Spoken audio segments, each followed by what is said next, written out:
Good evening. Settle in. There is nothing you need to do for the next few hours, except let the sound of this carry you down. Tonight, we are going to sit with a question that most people never quite say out loud. Why do we damage the things that are good for us? Not the obvious ruin, not the loud collapse, but the quiet kind. The kind that happens on an ordinary evening, when everything is finally calm and something inside reaches out and knocks the calm over. A Russian writer spent his whole life circling that question. He never solved it. He did something more useful. He described it so exactly that 150 years later you can still read him and feel caught. His name was Fyodor Dostoevsky, and this is what he understood. Chapter 1. The evening when nothing is wrong. Begin with a night that has no crisis in it. The work is done. Nobody is angry with you. There is food in the house, and the door is locked, and the room is warm. By any reasonable accounting, this is the good part. This is the part that earlier versions of you were working toward.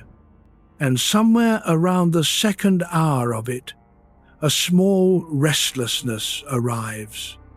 Not fear exactly, not sadness, something more like an itch behind the ribs, a sense that this cannot be it, that something is owed, that the quiet is a kind of waiting room and you have been left in it too long.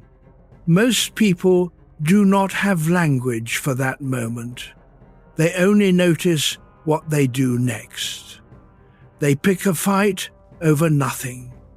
They open the message they promised themselves they would not open. They spend money they did not want to spend. They say the one sentence that will make tomorrow harder. And afterward, in the dark, comes the honest confusion. I was fine. Why did I do that? Dostoevsky is the writer who took that confusion seriously. He did not think it was a flaw in you. He thought it was information. Let us be precise about what we are describing, because the word sabotage is doing a lot of work and it is not quite the right word. Sabotage implies an enemy. It implies someone slipping into the factory at night with a purpose of their own. That is not what this feels like from inside. From inside, it feels like you. It feels like a decision you made with your own hand at a moment when you were perfectly capable of making a different one. That is the whole difficulty. If it felt like possession, if it felt like something foreign taking the wheel, it would be easier to forgive and easier to fight. It does not feel like that. It feels like preference, and the ordinary explanations we reach for all quietly deny that. They say you were tired, or overwhelmed, or reacting to something old. Each of those turns the moment into weather, something that happened to you, and the memory insists otherwise. The memory says you chose. So we need a way of thinking about this that does not require you to either accept the blame entirely or hand the whole thing over to circumstance. We need a description in which the choosing was real, and the choosing had a reason, and the reason was not self-hatred. That is the description Dostoevsky spent 40 years assembling, and he assembled it not by theorizing, but by watching, first in a prison camp and then in himself, and he never once flinched into an easy version. Chapter 2. The Man Who Would Not Be Reasonable. In 1864, he published a strange, short book. It has no plot to speak of for the first half. It is simply a man in a basement room in Petersburg talking to a reader he is certain will despise him, talking mostly to prove he does not care whether he is despised. The book is called Notes from Underground, and its narrator has no name. He is sometimes called the Underground Man. He is 40. He has retired from a small government post, he is unwell, and he is not going to see a doctor about it, and he wants you to know that he is not going to see a doctor about it, and that his refusal is on purpose. That is the whole engine of the book. Not the illness, the refusal. He is spiteful, he tells us, and he is spiteful for no advantage. His spite gains him nothing. It costs him his liver, his comfort, his last few friendships. He knows this. He describes it with a precision that suggests he has thought about very little else. And he goes on doing it. Why would a person do that? The 19th century had an answer ready, and Dostoevsky wrote the whole book to break it. Notice, too, how specific the timing is. The restlessness does not arrive when you walk in the door. It does not arrive during the meal. It arrives later, in the second or third hour, after the tasks have run out and the evening has become genuinely unstructured. That detail matters more than it looks. What has happened by that hour is that all the borrowed purpose has been used up. Through the day there were things that had to be done, and each of them supplied a small, temporary answer to the question of what you are for. The answer was thin, but it was an answer, and it kept the question quiet. Then the tasks end, and the question, which has been waiting patiently all day, finally has the floor. Most people do not experience this as a question. They experience it as an atmosphere, a slight wrongness, a sense that the room is too still, that the silence has a texture to it, that something ought to be happening and is not. And the fastest way to make something happen is to make something wrong. This is why the impulse so rarely appears in a crisis. In a crisis, there is plenty to be for. It appears in exactly the conditions the whole day was supposedly working toward, which is the part that makes people conclude there must be something defective in them. There is not. The mechanism is working perfectly. It is simply working on a problem you did not know you had. Chapter 3. What everybody believed about people. The answer of his age went something like this. People act in their own interest. If a man harms himself, it is because he is ignorant. Show him the arithmetic. Show him that honesty pays, that temperance pays, that cooperation pays, and he will follow the arithmetic, because he is a reasoning creature, and reasoning creatures go where the advantage is. This was not a fringe belief. It was the confident spine of an entire century of social thought. Educate the person, correct the conditions, arrange the incentives, and you will get a decent and contented human being. Crime is a symptom of bad arrangement. Cruelty is a symptom of ignorance. Fix the arrangement, cure the man. There is something genuinely good in that idea. It produced schools and hospitals and reforms that mattered. But Dostoevsky had been somewhere the reformers had not been, and he had watched people there, and what he had watched did not fit.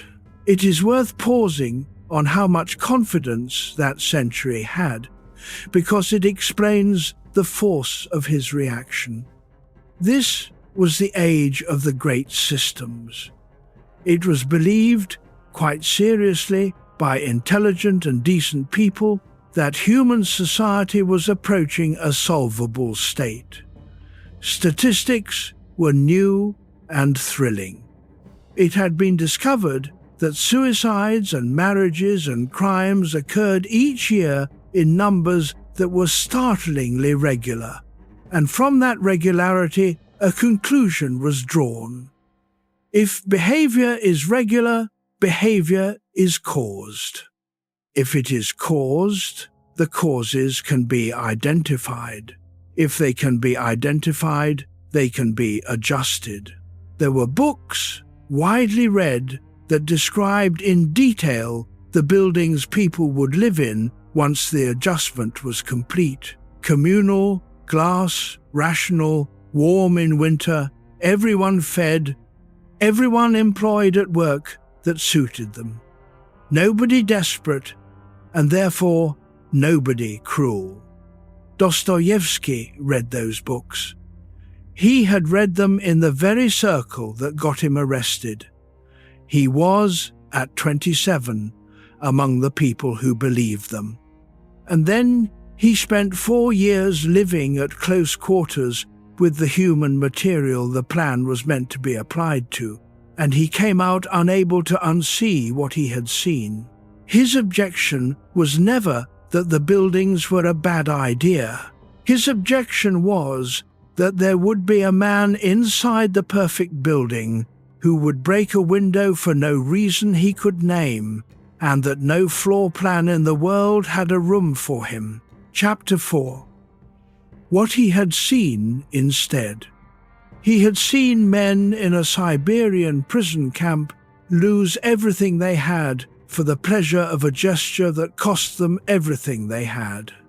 He had seen a man save for months, quietly and patiently, and then spend the whole sum in a single night on nothing, on noise, on being for one evening the kind of man who spends the whole sum in a single night. He had seen prisoners who could have kept their heads down and gone home in 4 years choose an outburst that added 6 more, and choose it not in a rage but almost thoughtfully, as if selecting it. He had seen, in other words, human beings destroying their own advantage on purpose, with their eyes open and not regretting it in the way the reformers assumed they must. And when he came back and read the confident books about interest and arithmetic, he thought, "You have never met us." It helps to know what kind of book this is, because people arrive at it expecting a novel, and it is not quite one. The first half has no story. It is 100 pages of a man arguing, and the argument doubles back on itself constantly, and he contradicts himself and then points out that he has contradicted himself and then says he does not care. Readers in 1864 did not know what to do with it. Reviewers largely ignored it. It sold poorly. Dostoevsky himself, writing at the time, was in a terrible position. His first wife dying in the next room while he composed it, his brother about to die, the journal he was writing for about to collapse under debt. The book was written in a bad year by a man with no money, and it was received as a curiosity. And then, slowly, over the following century, it became one of the most influential 100 pages ever written. Nietzsche read it and said it spoke to him instantly. The existentialists built on it. Novelists have been rewriting The Basement Room ever since. What happened is that the world caught up to the objection.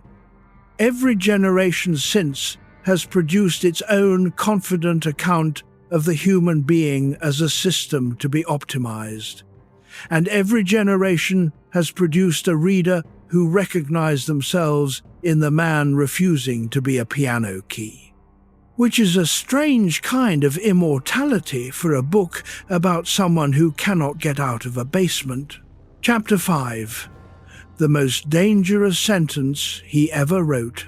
The underground man makes an argument that has kept philosophers arguing ever since. Suppose, he says, that you gave a person everything. Suppose you arranged the world so perfectly that all needs were met and all interests were served and every reasonable want was satisfied in advance. Suppose you built the thing the reformers were promising. He says the person would smash it. Not because the person is evil, because the person would need to prove at least once that they were not a piano key, that they were not something the world could play a predictable note on. And the only way to prove that, in a world where every reasonable thing has already been provided, is to do something unreasonable. He puts it in arithmetic. 2 times 2 is 4, he says, is an excellent thing. But 2 times 2 is 5 is sometimes a very charming little thing as well. That is not a joke about mathematics. It is a claim about what a person will trade for the feeling of being a person. And what he says they will trade is their own good. There is a temptation, reading that passage about the piano key, to treat it as an argument about politics. It has been used that way for a century and a half. Set that aside tonight. It is a smaller and much more personal claim than it looks. He is saying that a person needs to be the author of at least one thing, not the beneficiary of it, the author, and he is saying something harder underneath it. He is saying that authorship is easiest to prove in the negative. If you do the sensible thing, no one can tell whether you chose it or whether you simply flowed into it the way water flows downhill. The sensible thing was always going to happen. Doing it demonstrates nothing. But the unreasonable thing could not have happened without you. It has your fingerprints on it and nothing else. It is unambiguous. That is why the demonstration tends to be destructive. Destruction is legible. It is the one signature that cannot be mistaken for the ordinary operation of the world.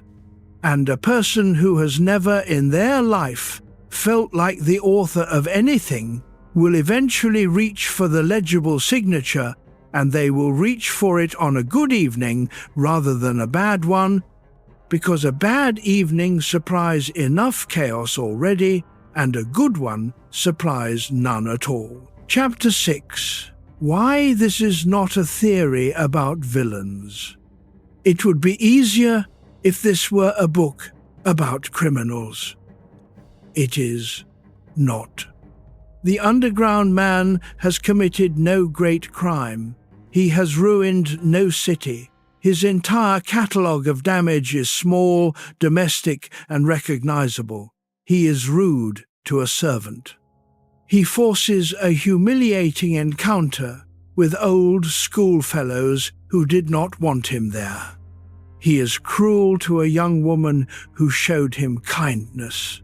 And he is cruel to her precisely because she showed him kindness. Because kindness put him in her debt, and being in someone's debt felt unbearable. That last one is the center of the book. Someone offers him care, and the offer is so intolerable to him that he attacks the person offering it. If you have ever been unable to accept help without turning strange about it, you have stood where he stands. That is why Dostoevsky matters here rather than some grander philosopher of evil. He is not writing about monsters.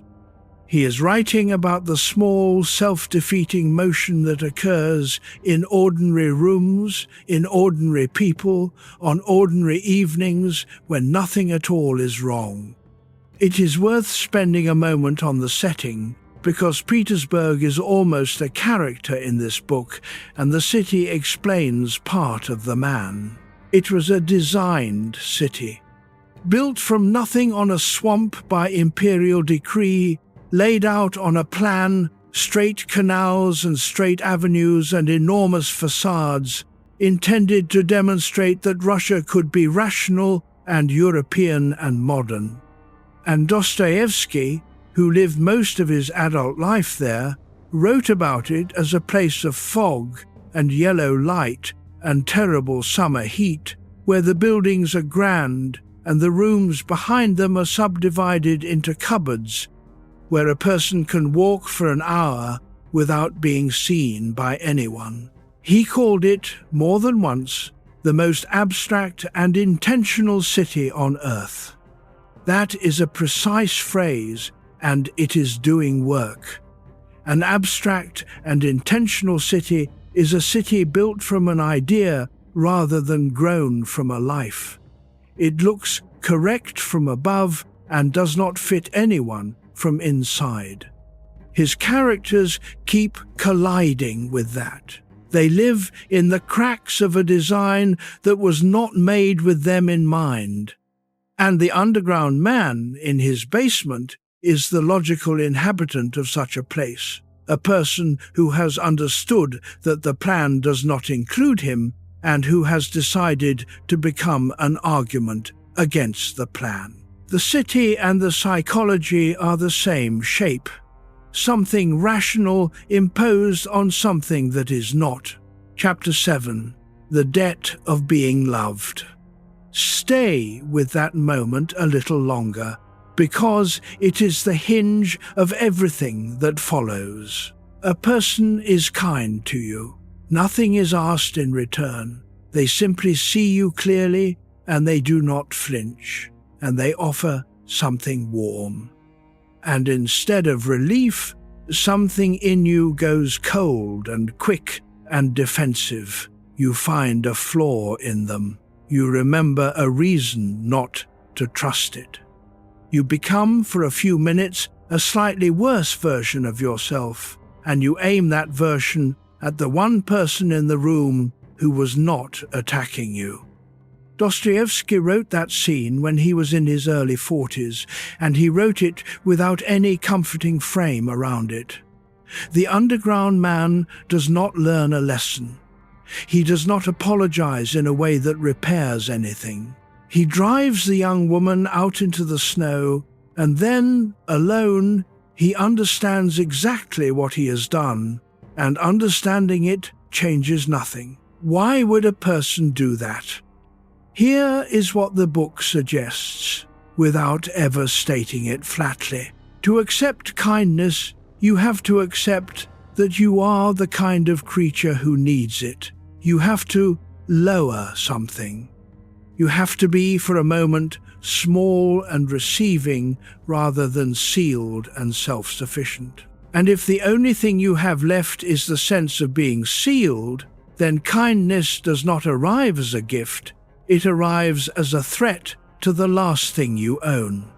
That is the shape of a great deal of self-sabotage. It is not a hatred of good things. It is a defense of the only identity a person believes they can hold. It is worth saying clearly, before we go further into this, that none of what follows is an accusation. The people in these books are not being held up as examples of moral failure. Dostoevsky did not write them that way, and he had no standing to. He was, by his own repeated admission in letters he never expected to be published, doing the same things his characters do, at the same time, while writing them. He is not the doctor in this story. He is another patient who happened to keep unusually good notes. That is what makes him bearable at 1 in the morning. A writer who had solved this would be intolerable on the subject. He would have advice, and the advice would be clean, and it would not fit any actual night. What he offers instead is company. He is the person who has been in the room you are in, at the hour you are in it, and who came back and wrote down the furniture exactly, so that when you arrive you can at least recognize where you are. There is a specific relief in that which no solution provides. Being understood precisely is not the same as being helped, but it is not nothing, and on some nights it is more than enough to sleep on. Chapter 8. The pleasure hidden inside the pain. There is a passage early in the book that people find strange the first time they meet it. The underground man describes his toothache. He does not describe it as suffering to be escaped. He describes the moans a man makes on the 2nd and 3rd day of a toothache, when he knows the pain is meaningless, when he knows there is no dignity in it, when he knows his family is exhausted by the noise. And he says the man goes on moaning anyway and takes a peculiar enjoyment in it. The enjoyment is not in the pain, it is in the display. It is in the fact that the whole household now has to know that he exists and that he is not well and that nature has treated him unfairly. He has become, through the toothache, a presence that cannot be ignored. Read that once, and it is grotesque. Read it twice, and you may recognize a person you know. Read it a 3rd time, and you may recognize a week you had. Dostoevsky was pointing at something real and rarely admitted. There is a form of comfort available in one's own misery, and it comes from being finally, unmistakably visible. A person who does not know how to ask to be seen may learn to be seen by breaking. This is a hard thing to hear kindly, so let it be said kindly. Nobody chooses that on purpose the first time.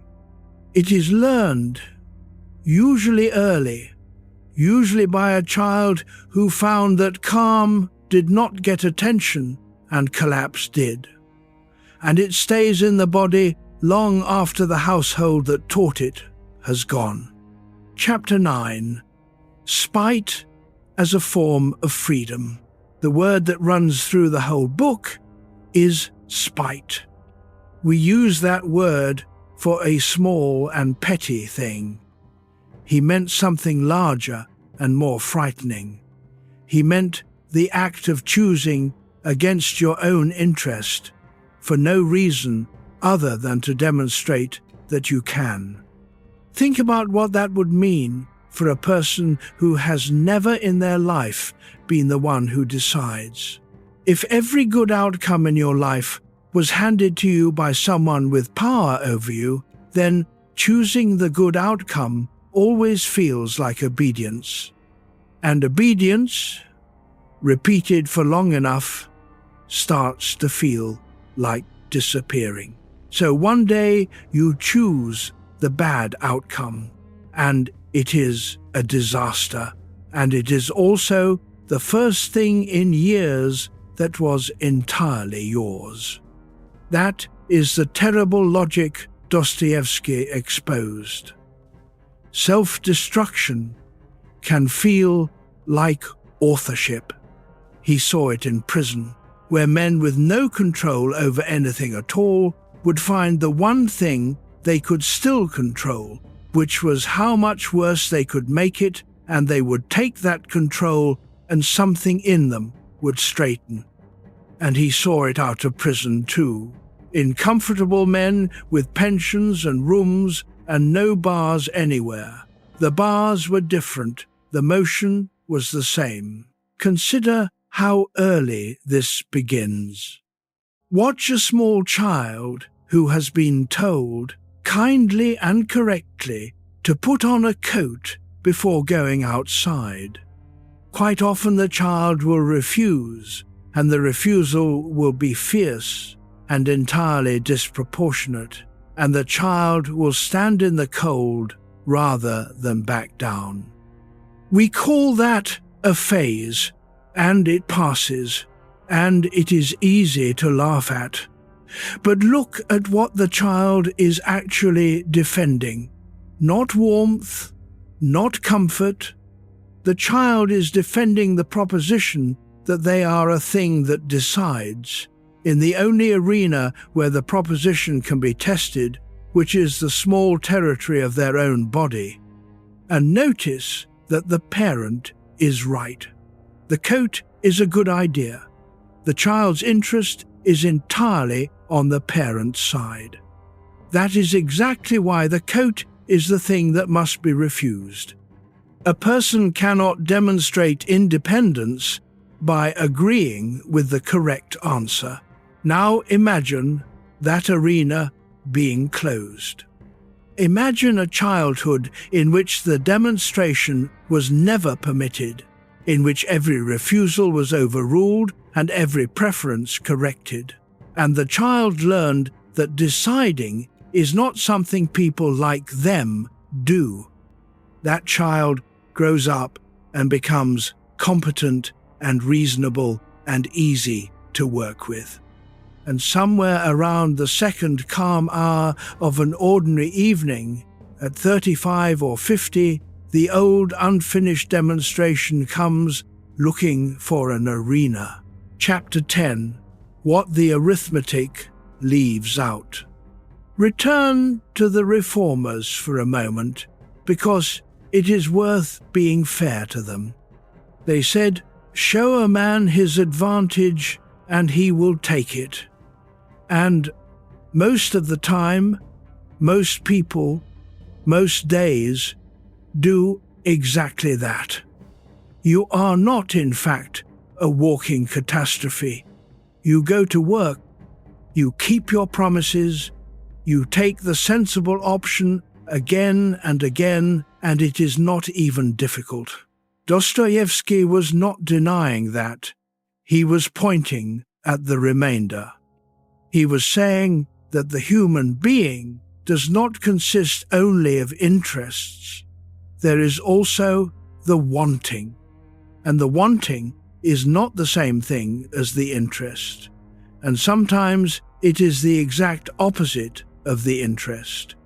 And when the two come apart, it is not always the interest that wins. He put it in a strange phrase. He said that a person sometimes wants what is stupid, wants it with the whole of themselves, precisely because it preserves for them the most precious thing, which is the right to want independently. You can measure an interest. You cannot measure that. And any account of a human being that has no room in it for the wanting will be an account that predicts you correctly on ordinary days and fails completely on the one night that mattered. There is one more thing in this book that people remember for the rest of their lives, and it happens in a corridor. The underground man is at a party he was not invited to, with men who despise him, and he has humiliated himself thoroughly.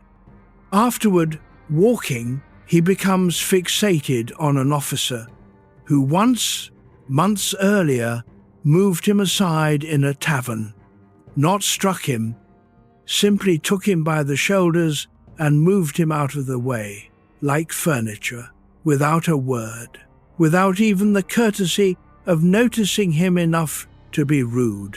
That non-event has been eating him for 2 years. So he devises a plan. He will walk on the same avenue where this officer walks, and he will not step aside. He will collide with him shoulder to shoulder as an equal.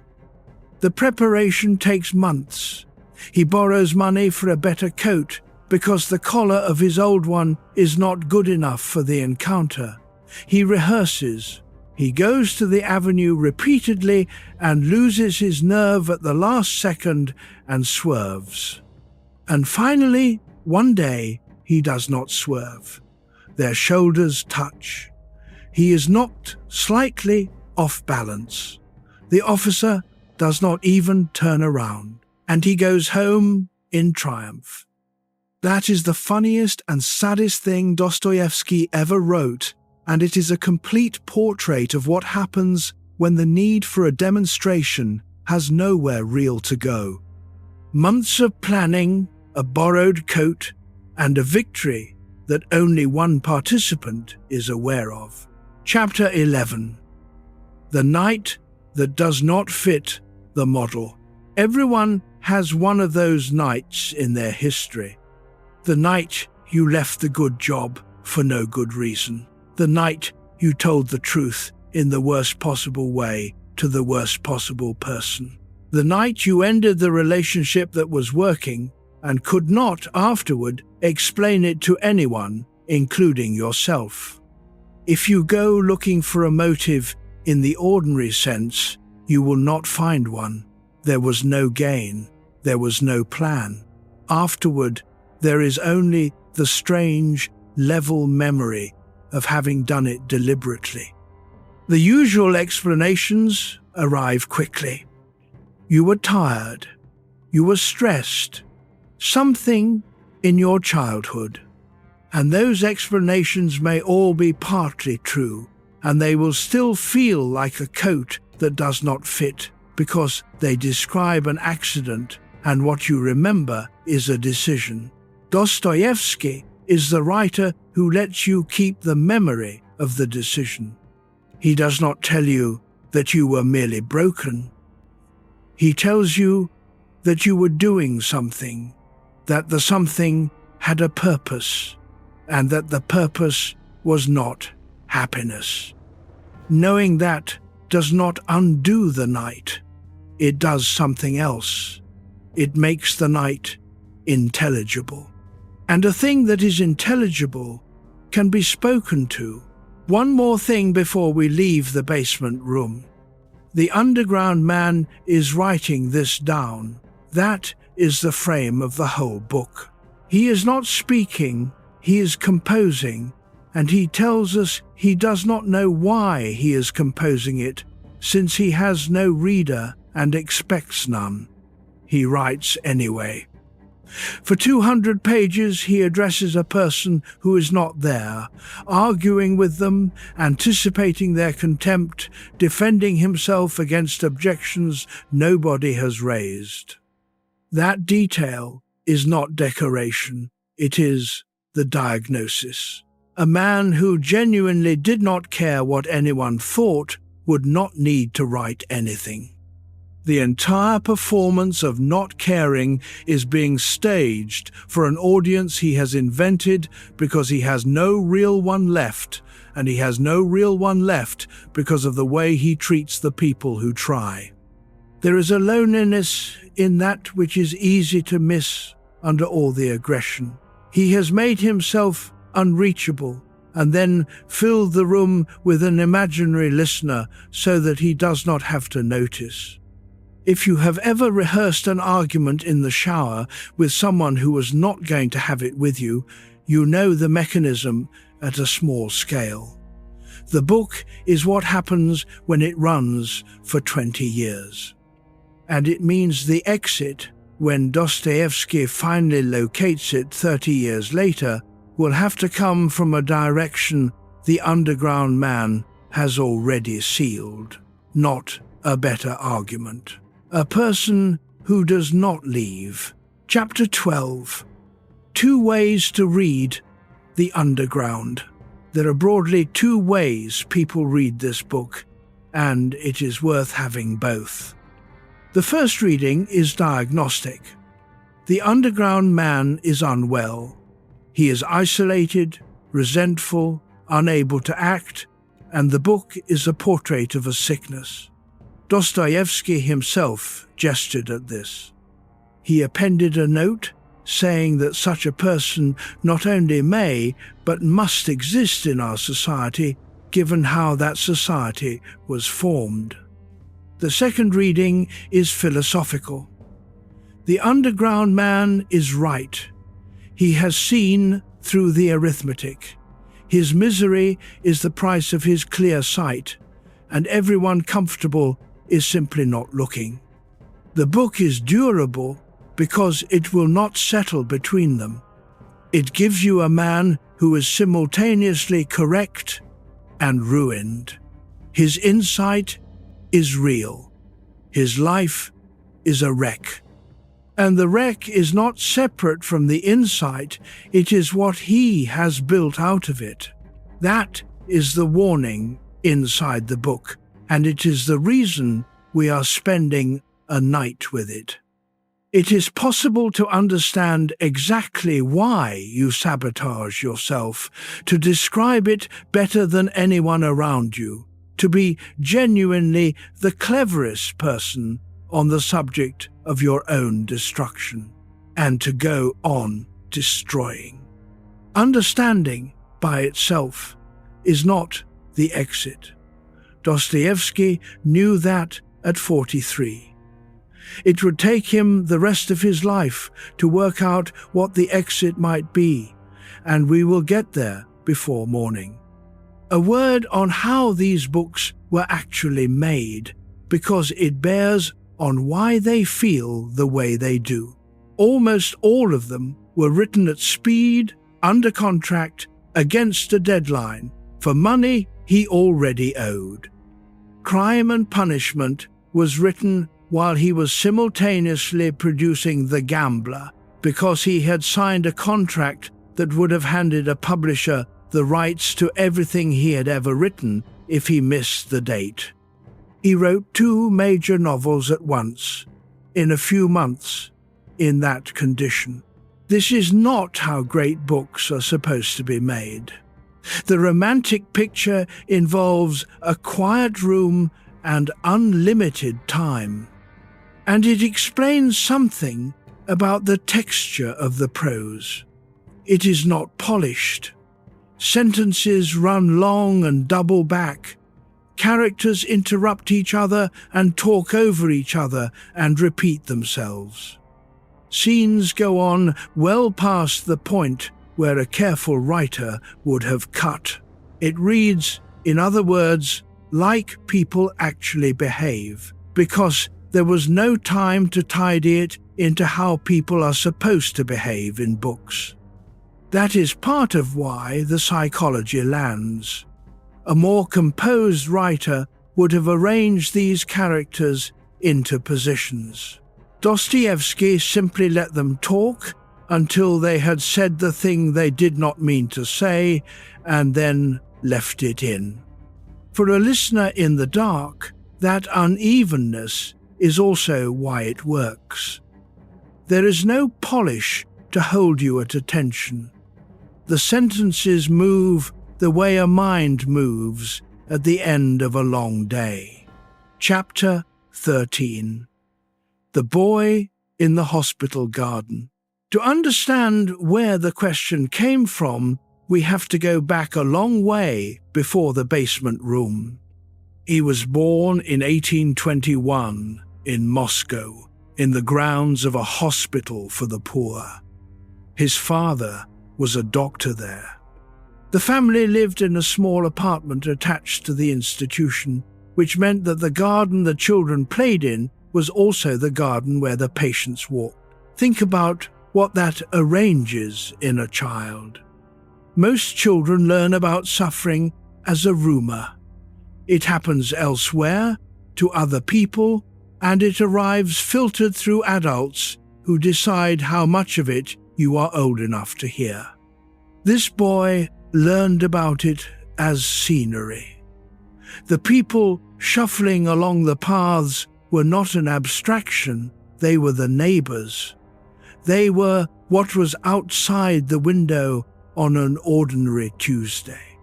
He was forbidden to speak to them.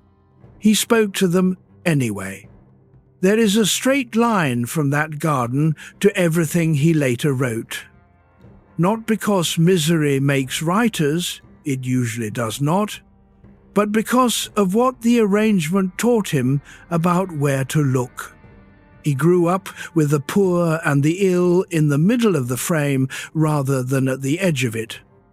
When he later built novels, the drunk, the consumptive, the humiliated clerk are never background. They are the ones with the speaking parts.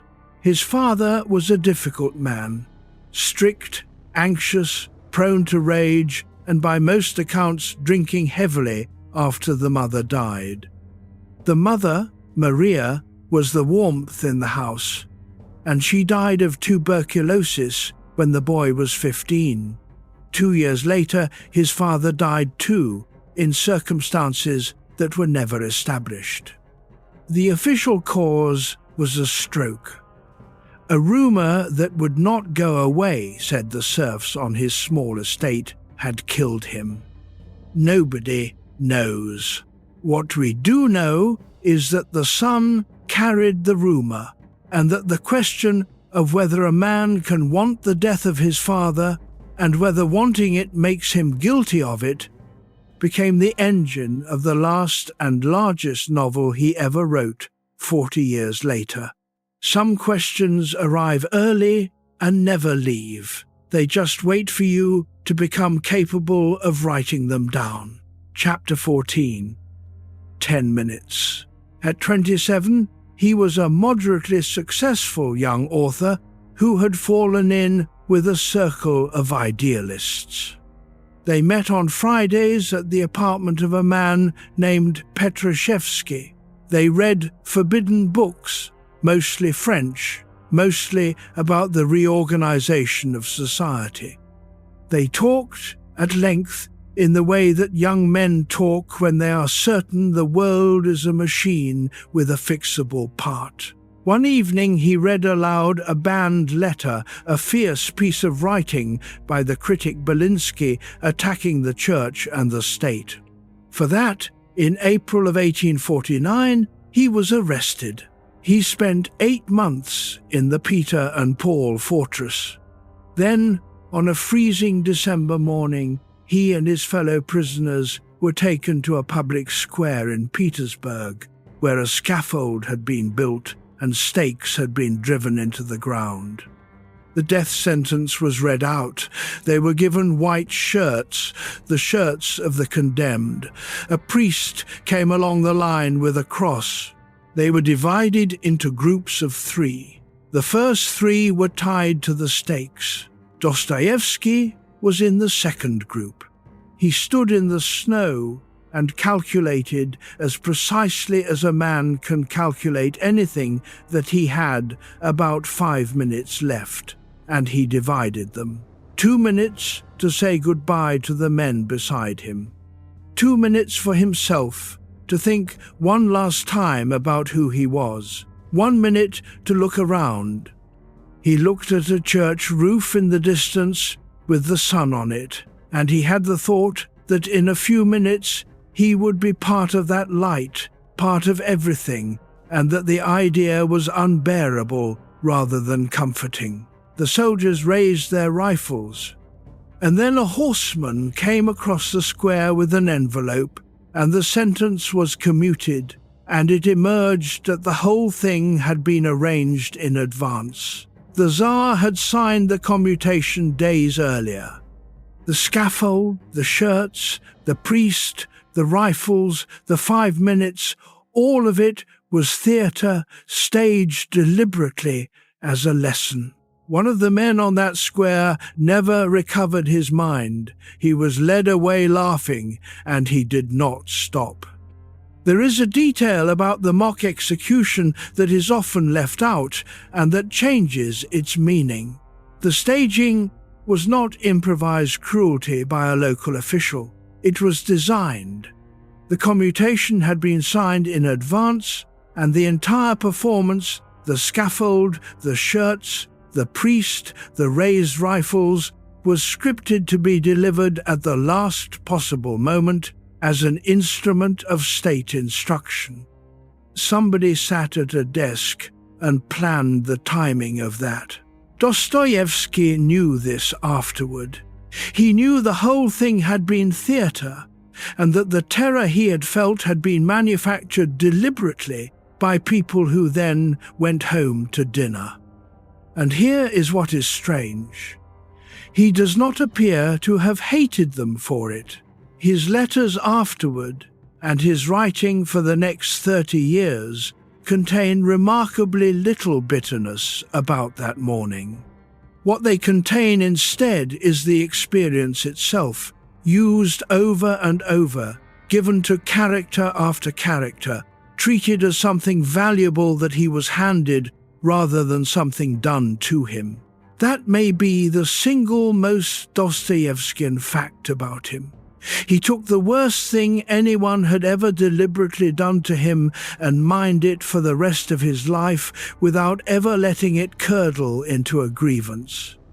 Which is worth setting beside the fact that he could not stop gambling. The same man. Enormous capacity in one direction, none at all in another, and no relationship between the two. People are not consistent. That is not a failure in them. It is simply the material. Chapter 15. What 10 minutes does to a man. Dostoevsky wrote to his brother that same day. The letter is one of the strangest documents in literature, because it is not the letter of a man in shock. It is the letter of a man who has been handed something. Life is a gift, he wrote, and every minute of it could have been an eternity of happiness, and we did not know it. He said he was not downcast. He said that he would be reborn into a better form. Hold that letter against the question we started with. Here is a man who has just been shown, in the most brutal possible way, exactly how much a single ordinary hour is worth. He has stood in the snow and priced it. And what he says is that people do not know what they have, and that he now does. And yet, within a few years, this same man would be losing everything he owned at a roulette table in a German spa town, night after night, pawning his coat, pawning his wife's shawl, writing desperate letters begging for the money that he would then also lose, knowing better, having been shown, having written it down in his own hand. That is not hypocrisy. It is the entire problem in one biography. The knowledge does not govern the wanting. A man can stand on the scaffold, receive the lesson, understand it completely, mean every word of it, and still walk into the casino 8 years later with the last of the household money in his pocket. If the question is why we ruin what is good, the honest answer starts here, not with ignorance, with the discovery that knowledge is not enough, made by someone who had every reason to think it would be. Chapter 16. 4 years in the house of the dead. The commuted sentence was 4 years of hard labor in Omsk in western Siberia, followed by compulsory military service. The prison was a wooden stockade, 200 men in a single long barrack sleeping on bare boards, chained. The floor was rotten. In summer, the place was suffocating, and in winter the snow blew in through the walls. He was there from 1850 to 1854, and he was never once alone. That is the detail he returns to. Not the cold, and not the labor. The impossibility of solitude. 4 years without a single hour in which nobody was looking at him. He wrote about it later in a book he called Notes from the House of the Dead, And the astonishing thing about that book is how little self-pity is in it. He is not the subject, the other men are. He watches them the way a naturalist watches, patiently and without flinching. And he keeps noticing things that do not fit the theory he arrived with. He had arrived believing that the common people were essentially good and that crime came from circumstance. He left believing something much less tidy. He had met men who were cruel with no advantage in it, and generous with no advantage in it, sometimes the same man in the same week. He had met a murderer who was gentle with animals. He had met a thief who could not be trusted with a kopeck and who gave away his only pair of boots. The theory did not survive the barrack. What replaced it was not cynicism. It was something stranger and more useful. He came out believing that a human being is not a sum that can be resolved, that the same person contains the movement toward the good and the movement toward ruin at full strength simultaneously, and that no arrangement of society will ever remove one and leave the other. Chapter 17. The most important thing he learned in prison. There is a passage in the prison book that everything else in his life seems to bend around. He describes money, which the prisoners were not supposed to have and always had, and he says a strange thing about it. He calls money coined freedom, not because it bought anything worth having.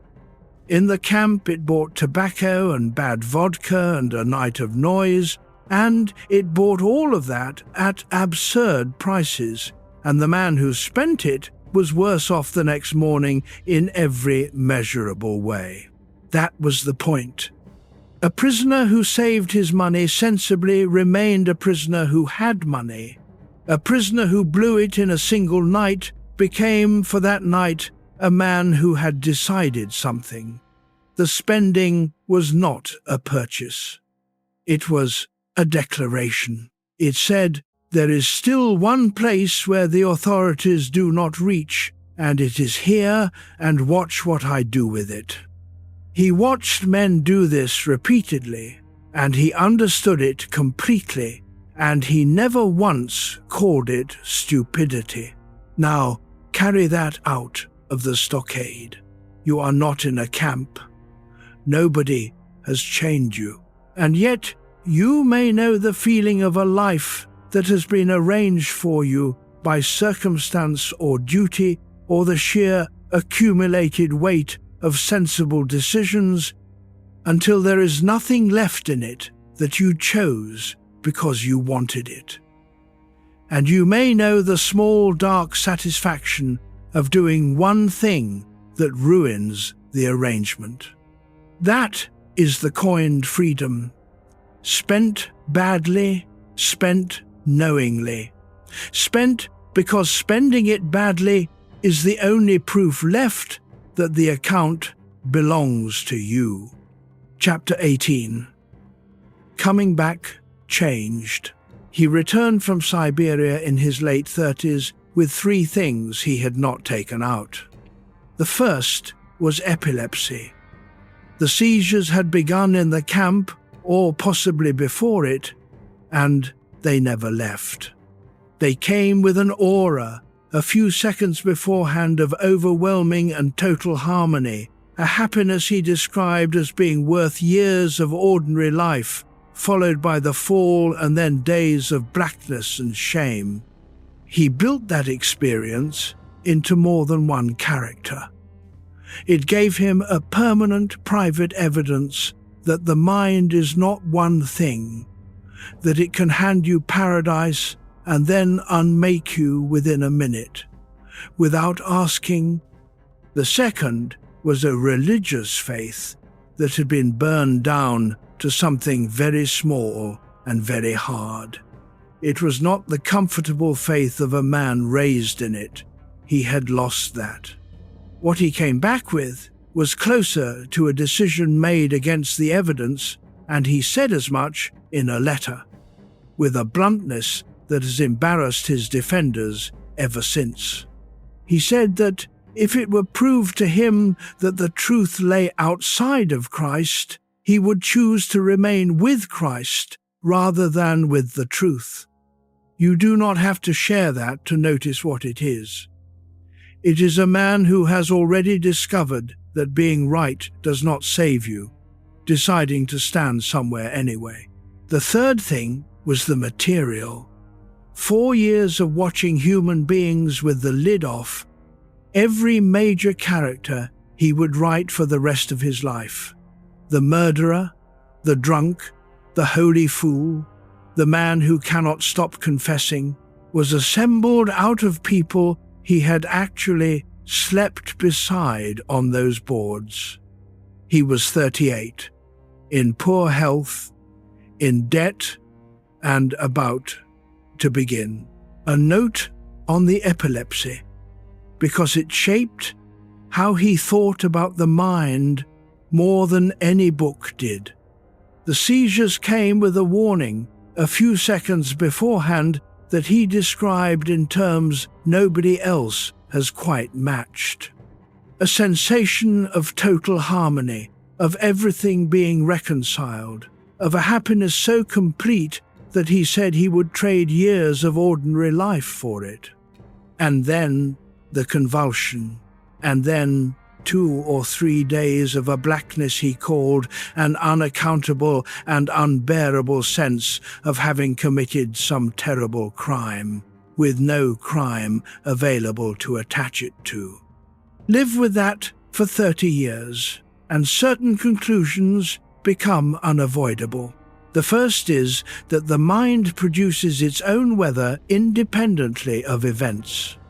He knew from repeated experience that a state of profound guilt could arrive with no cause whatsoever generated by the body, and that it would feel exactly as convincing as guilt with a cause.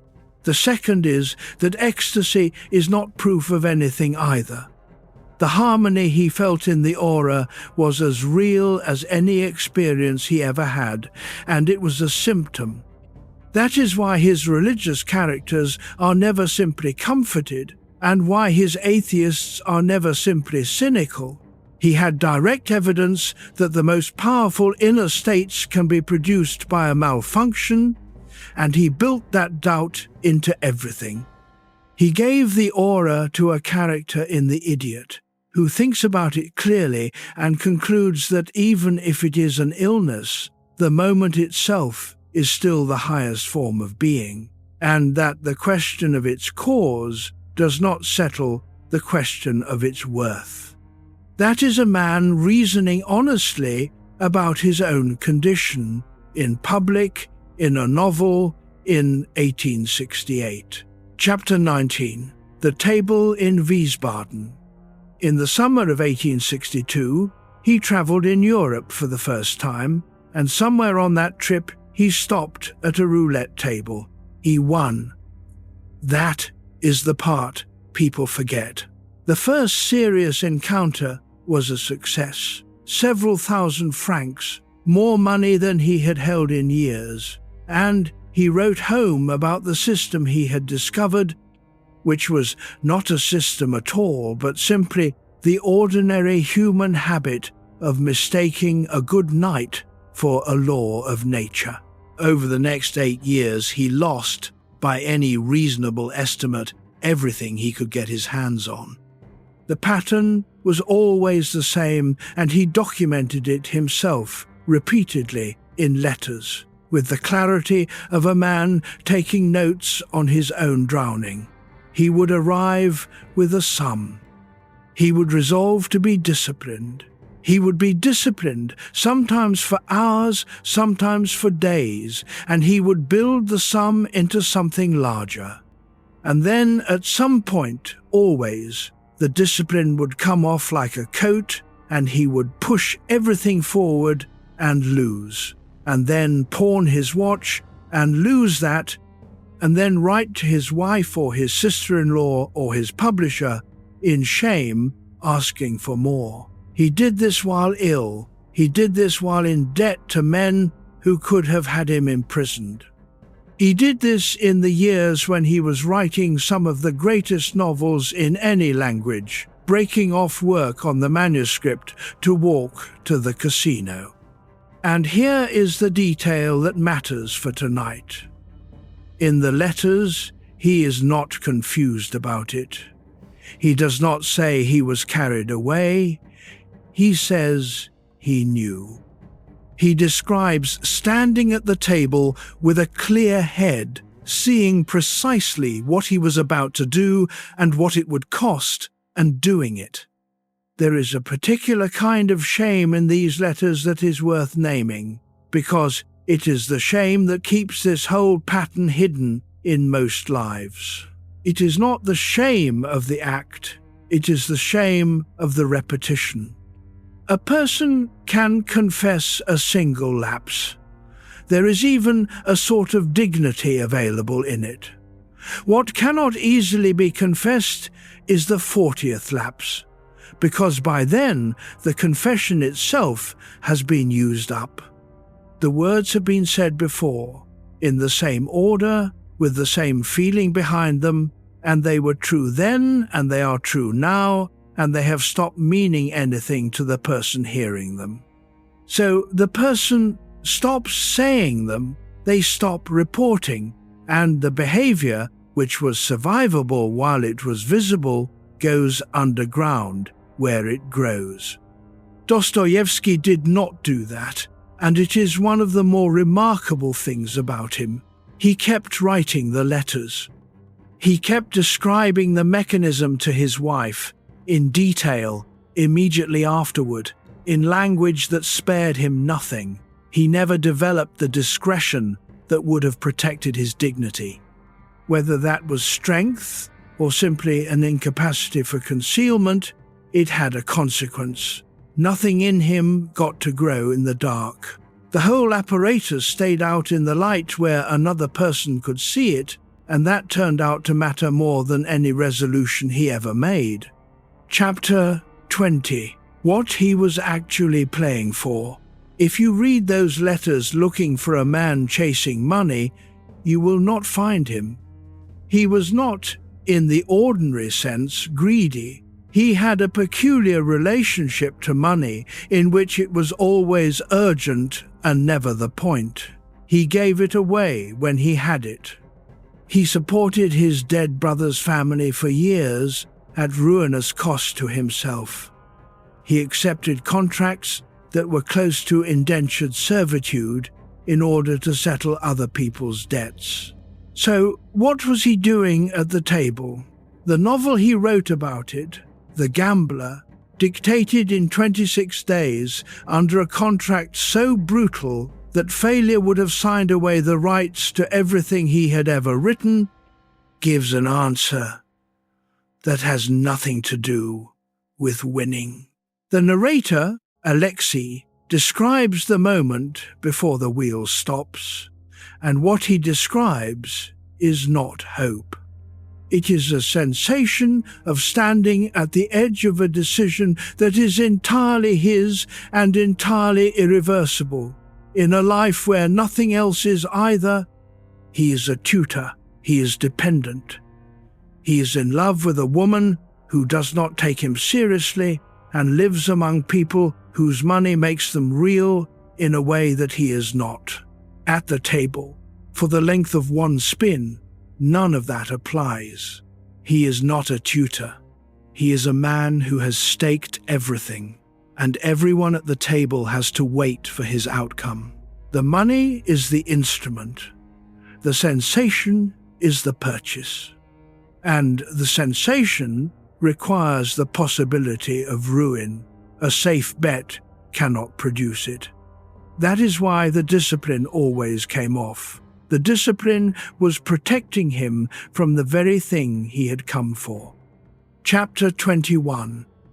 Why the good life did not save him. Something happened in 1866 that ought to have ended the story. He hired a stenographer to help him meet the impossible deadline for The Gambler. Her name was Anna Grigorievna Snitkina. She was 20, competent, unimpressed by his reputation, and entirely unafraid of him. They finished the novel in time. Within months, he had proposed clumsily by inventing a story about an old artist in love with a young woman and asking her what the young woman should say. She said yes. By every account, including his, the marriage was the best thing that ever happened to him. She organized his finances, negotiated with his publishers, eventually printed and sold his books herself, and got him out of debt. She was patient with the epilepsy and unembarrassed by the illness. She loved him without illusions, which is the rarer kind. And for the first several years of that marriage, he gambled worse than ever. They spent 4 years abroad, largely to escape creditors, and in those 4 years he lost again and again, including money that was not his to lose, including on one occasion the funds they needed to bury a child. Their first daughter, Sonia, died at 3 months old in Geneva. He was undone by it, and still the pattern continued. If self-destruction were simply the absence of good things in a life, this is where it should have stopped. He had the good thing. He had it more completely than most people ever do, and he knew it, and he wrote to her about it in terms that are almost unbearable to read. It did not stop. Chapter 22. And then, one morning, it did. In 1871, in Wiesbaden, he lost again. He wrote her a letter. It is not very different from 20 other letters he had written her, except that it was the last one. He never gambled again for the remaining 10 years of his life. What changed is not entirely knowable. In the letter he describes something breaking and uses religious language for it, and speaks of a great thing having happened to him and a vile fantasy having left him. There are more sober accounts available. He was about to return to Russia permanently. The exile was ending. The chaotic phase of his life was closing for external reasons, and the habit closed with it. But there is a detail in Anna's memoirs that deserves the weight. She never punished him for it. Not once, in all those years. When he came back from the table having lost everything, she did not reproach him, did not withdraw, did not use it.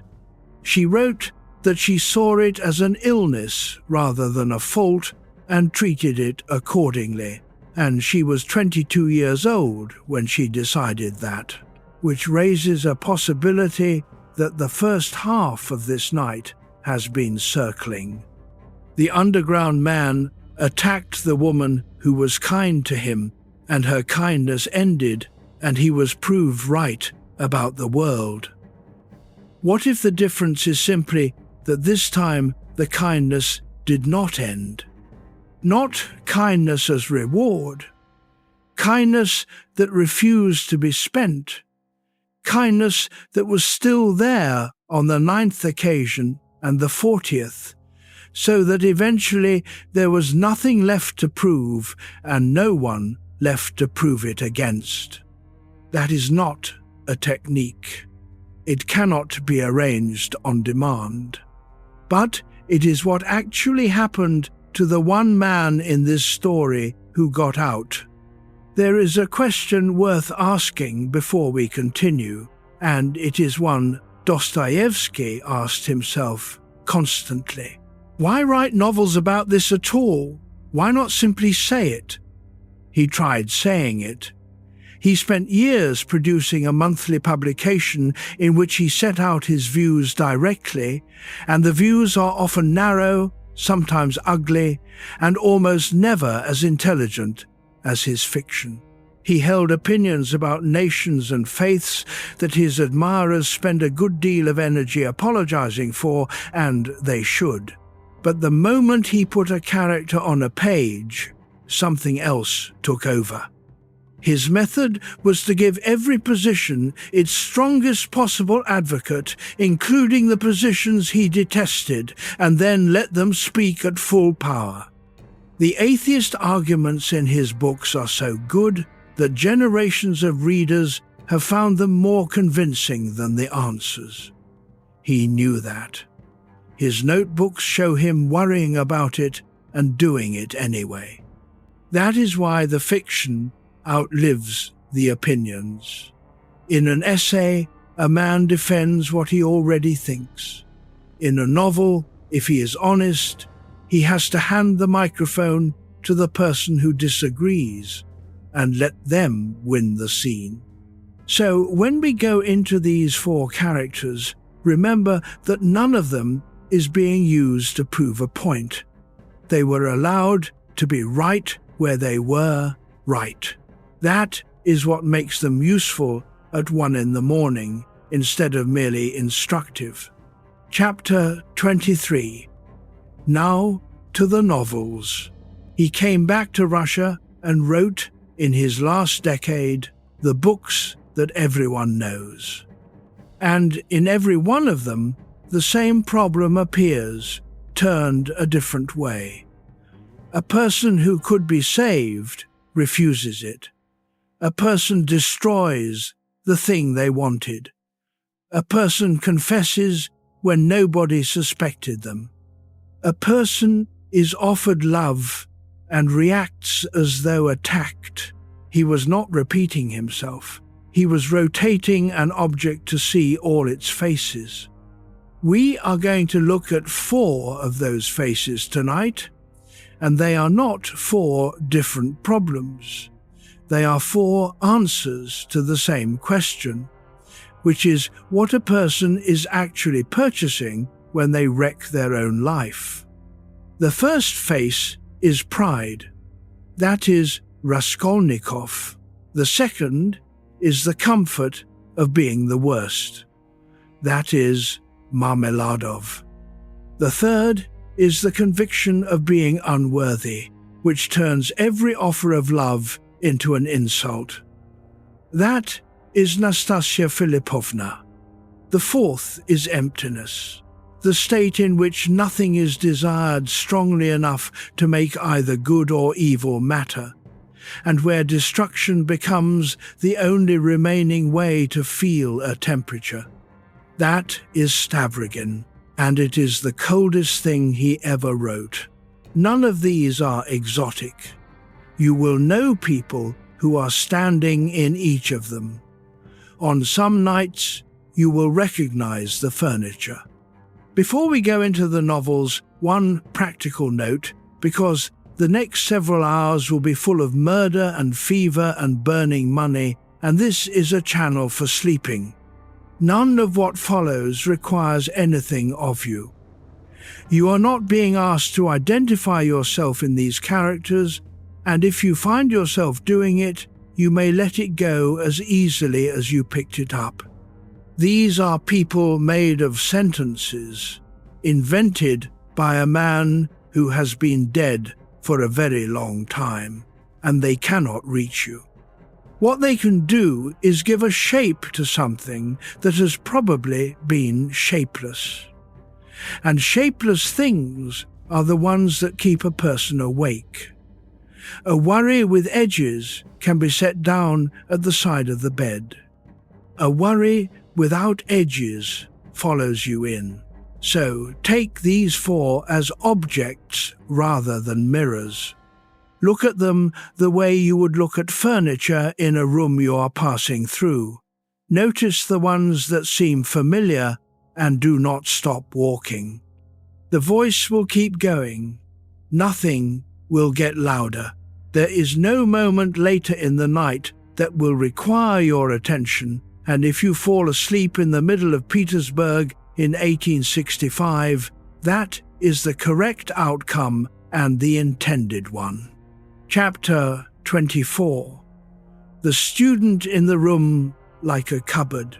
Crime and Punishment opens with a young man who has stopped going out. Rodion Raskolnikov is a former law student in Petersburg. He has left the university because he cannot pay. He lives in a garret so small that the narrator compares it to a cupboard, and he lies there for weeks doing nothing at all, avoiding his landlady on the stairs because he owes her rent and cannot bear to be seen owing it. That is the first and most important fact about him. Not the murder, the avoidance. He is intelligent, and he knows he is intelligent, and the gap between what he believes himself to be and the ridiculous smallness of his actual situation has become intolerable. He is not starving in the abstract. He is starving in a room, in a city, surrounded by people who are managing while he is not. And out of that gap, he builds a theory. The theory is that human beings come in two kinds. The ordinary, who exist to reproduce their kind and who must live under the law, and the extraordinary, who have the right to step over the law when a new idea requires it. He names names. Lawgivers and conquerors, men who spilled blood and were later called great precisely because they succeeded. The theory is not really about history. It is a device for answering one question which he cannot ask directly and which the entire novel is built to expose. Which one am I? Chapter 25. The murder that was never about the money. He kills an old pawnbroker with an axe. He kills her sister too, who walks in at the wrong moment. And that second death is unplanned and pointless, and it is the one that will not leave him. He takes a purse and some trinkets, and then, over the following days, he does something that makes no sense at all if this was a robbery. He does not use the money. He hides it under a stone in a yard he happens to walk past, and he does not go back for it, and he does not count it, and at no point in the entire novel does his material situation improve by a single ruble. He remains exactly as poor as he was, and he gives away what little he has to a family poorer than himself twice on impulse while a murderer. Every reader notices this eventually. He did not do it for the money. He did it to find out whether he was permitted to. The pawnbroker was chosen because she was, in his theory, a useless and harmful old woman whose death would be a net good, which made her the cleanest possible test case. If the theory were true, he would feel the freedom of the extraordinary man. He would step over and keep walking. Instead, he goes home and lies on the couch for 4 days in a fever. What the book is describing is a man who ran an experiment on his own soul to settle a question about his worth, and who got an answer he could not accept, and who then spent 400 pages trying to argue with the answer. That is the shape of pride when it turns destructive. It is not vanity. Vanity is comfortable. This is the opposite. This is a person who cannot bear the ordinary size of their own life and who will destroy the life rather than accept the size. And it is important to see that his theory contains its own trap. If he flinches, he is ordinary. So the guilt he feels is not merely painful.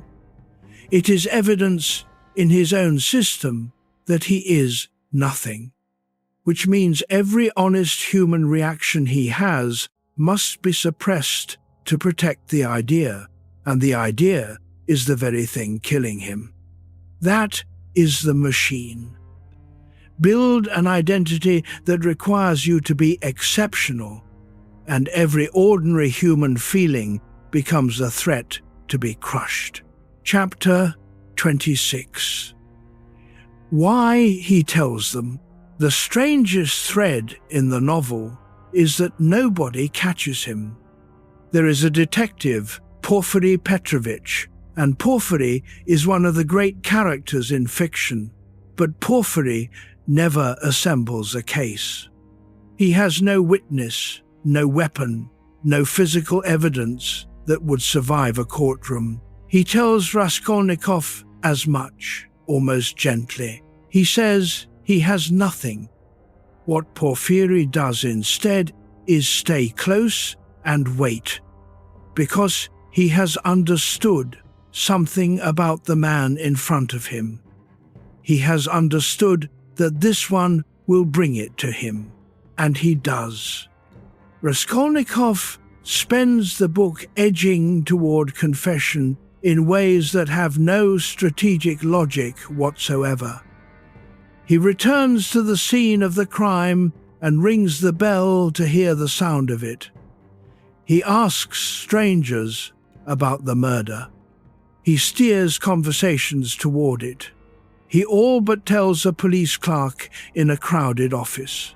And finally he tells Sonia, a girl with no power to help him and every reason to be horrified, in a scene where nobody has asked him anything. Why? The book's answer is not remorse, or not only remorse. It is loneliness of a specific and total kind. He has done a thing that cuts him off from every other human being.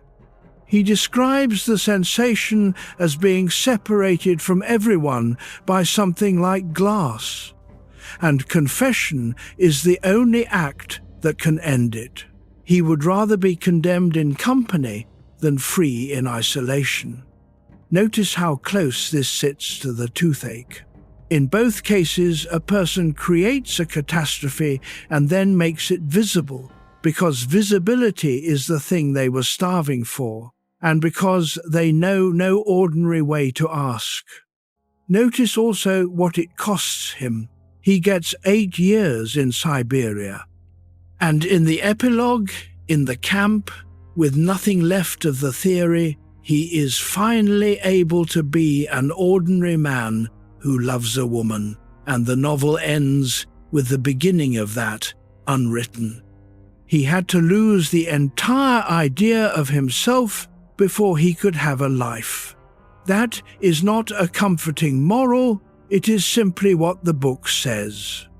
There is a specific thing Raskolnikov does before the murder that most readers pass over, and it is more revealing than the crime. He has a dream. In the dream, he is a small child walking with his father, and they come upon a crowd around a cart. A drunk peasant has harnessed a small old mare to a load far beyond her, and he is beating her to make her pull it, and the crowd is laughing, and the beating goes on with a crowbar, and the mare dies. The child in the dream runs forward and throws his arms around the dead animal's face and kisses it, and then turns on the peasant with his fists, and his father pulls him away. He wakes and is horrified and says out loud that he could never do the thing he is planning, and then he does it. The dream is not a warning he ignored, it is the whole man, presented at once. He is the child who cannot bear cruelty, and he is the peasant with the crowbar, and both are entirely him. And the theory he has built is an attempt to decide which one he is going to be. Dostoevsky put that dream in before the murder rather than after it deliberately. He wanted the reader to have seen the tenderness first, so that when the axe comes down, it is not a monster doing it. That is his method in one image. He never lets you meet the destructive act before you have met the person, and he never lets you conclude that the person was only ever the act. Chapter 27. The Father in the Tavern. Long before the murder, in the second chapter, Raskolnikov meets a drunk in a bar and cannot get away from him. The drunk is Marmeladov, a former civil servant, and he tells his story to a stranger at length and without being asked, and it is the most quietly devastating passage in the book. He has a wife, Katerina Ivanovna, who is consumptive and proud and was once a gentlewoman. He has small children. He had a post, and he lost it, and then, miraculously, he was given the post back.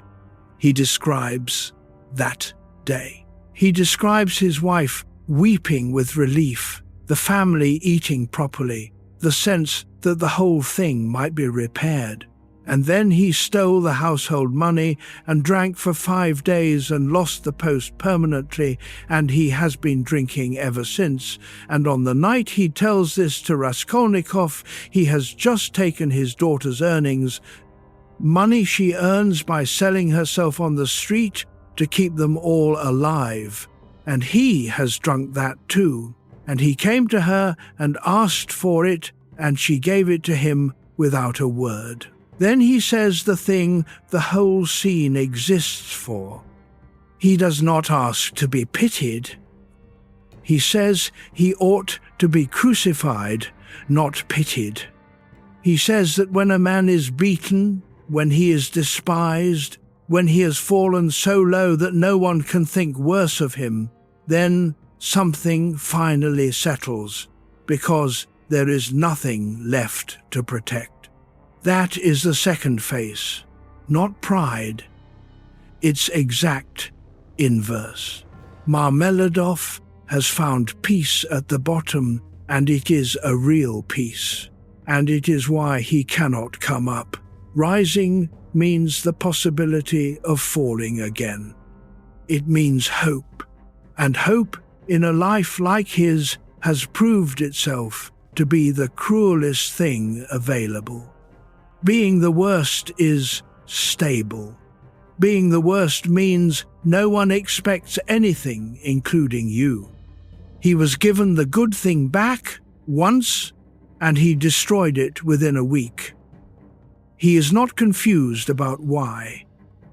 He tells a stranger in a tavern, plainly, that the return of hope was more than he could stand.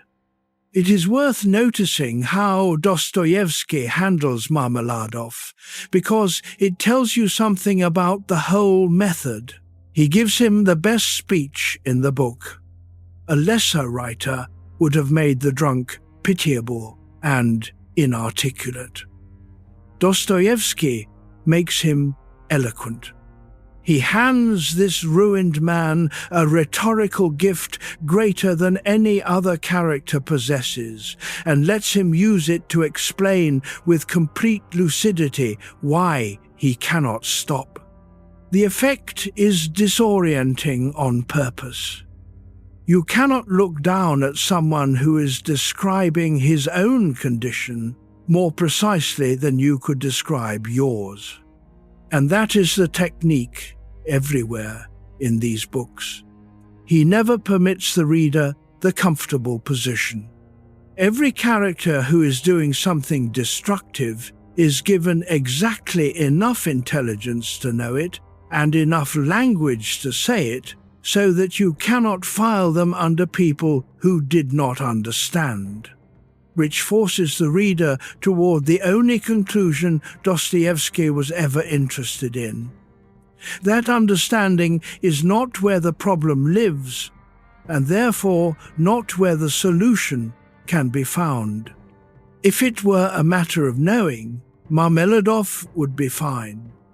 He knows better than the priest. He knows better than the reader. He is the most knowing man in the tavern, and he will be dead under a carriage wheel in 200 pages. Chapter 28. Why the good news is the dangerous part.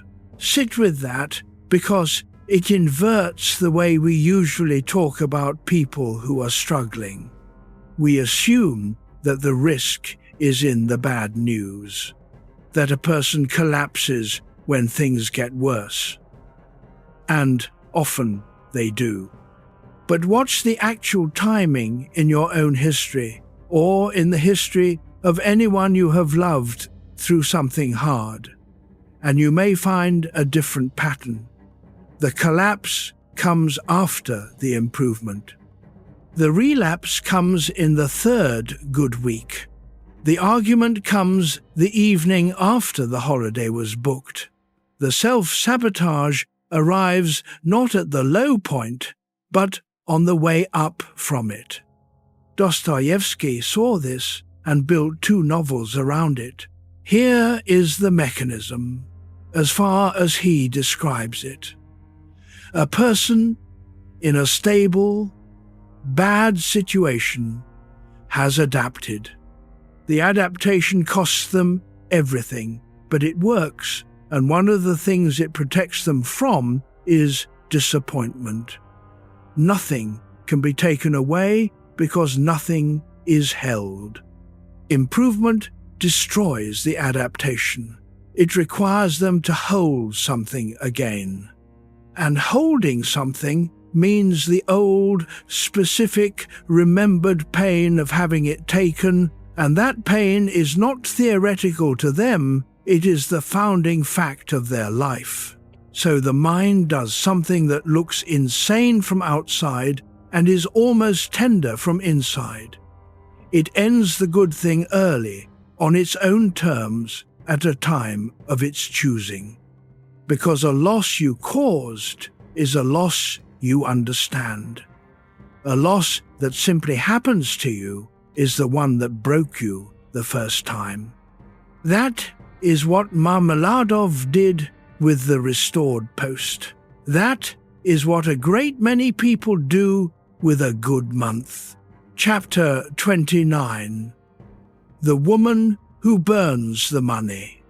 The Idiot contains the single most famous scene Dostoevsky ever wrote about self-destruction, and almost everything essential is in one gesture. Nastasia Filipovna was orphaned at 7 and taken in by a wealthy landowner named Totsky, who raised her and then, when she was 16, made her his mistress. She had no choice in any of it. She was a child in the house of the man who owned the house. Years later, he wants to marry someone respectable and needs her disposed of. So he offers a large sum of money to any suitable man who will take her. And she has become by then magnificent and impossible. Beautiful, quick, contemptuous, and absolutely determined that no arrangement made about her will ever be allowed to conclude peacefully. At her name day party, a merchant named Rogozhin arrives with 100,000 rubles wrapped in newspaper to buy her outright in front of everyone. And Prince Mishkin, who is gentle and strange and genuinely good, tells her he will marry her and that he considers it an honor and that he has never thought of her as anything but a person who was wronged. He means it. He is the only one in the room who means it. She throws the 100,000 into the fire. Then she tells Rogozhin's man that he can have it if he pulls it out with his bare hands, and the man faints, and she goes away with Rogozhin anyway, which everyone in the room, including her, knows will end in her death, and eventually it does. She refuses the man who loves her and leaves with the man who will kill her. Chapter 30. The Logic Underneath the Fire. Why does she do it? The book gives us enough to reconstruct it, and it is not madness. She has been taught by the whole of her life that she is a ruined thing, not treated as one occasionally, but instructed in it from childhood by the person with total power over her. That instruction is not a belief she holds, it is the floor she stands on. Now a good man offers her love and calls her innocent. If she accepts, she has to believe him. And believing him means the flaw was never there, means the last 15 years were an injury done to her rather than a fact about her, and that is a grief so large that refusing it is easier. Worse, she is certain he will discover the truth eventually. Everyone does. And to be loved and then found out is unbearable in a way that being condemned immediately is not. So she runs the ending forward. She proves the case against herself while she still controls the timing. The money in the fire says it exactly. She is showing the whole room that she cannot be bought. And in the same motion, she is destroying the only thing that could have given her independence from any of them. It is defiance and self-harm performed as a single gesture, and she cannot separate them because in her life they have never once been separate. This is the third face, and it is the most common of the four. Not pride, not the comfort of the bottom, but the deep conviction of being unworthy, which turns every offer of love into either a lie or a countdown. If you have ever pushed someone away because you could not survive being left by them later, you have thrown something into a fire. Consider how ordinary the third face becomes when you take it out of the ballroom. A person is offered a promotion and finds a reason it is not really suitable. A person is complimented and immediately corrects the compliment downward and does it so smoothly that it reads as modesty. A person is loved steadily and reliably by someone decent and becomes, over months, faintly unkind to them in ways too small to name. None of these people are burning 100,000 rubles. They are doing the same thing at a scale that never makes a scene. And the reason it never makes a scene is that it is defensible at every step. There was a real reason the promotion was unsuitable. The compliment genuinely was too generous. The unkindness was in response to something the other person did. Every individual move survives inspection. It is only the pattern that gives it away, and patterns are invisible from inside a life because you are only ever standing in one moment of them. That is why this face is the most common and the least often caught. Pride announces itself. The bottom announces itself. Emptiness eventually announces itself. The conviction of being unworthy is the quiet one. It does its work through 1,000 reasonable individual decisions, each of which slightly reduces the amount of good in a life, and none of which could ever be called sabotage in a court. Chapter 31. The man who could do anything and wanted nothing. The fourth face is the coldest, and Dostoevsky put it in the novel called Demons. Nikolai Stavrogin is the opposite of everyone we have met so far. He is not poor, not humiliated, not starving in a garret. He is handsome, wealthy, physically fearless, and unnervingly calm. People fall in love with him on sight. Younger men build ideologies around him and wait for him to lead. Women ruin themselves over him, and he is empty. That is the whole horror of the character, and it takes the book a long time to make it visible, because from the outside, emptiness can look exactly like strength. He does not lose his temper, he does not beg. In a duel, he fires into the air, not out of mercy, but because the outcome does not interest him. He is capable of extraordinary courage and extraordinary cruelty, and he reports in a confession he writes late in the book that both produce in him the same faint sensation, and that the sensation is very small. He describes trying things at the edges, acts of deliberate kindness, acts of deliberate degradation. He says he found in himself the same measureless strength for both, and that neither one moved him, and that this was the discovery that finished him.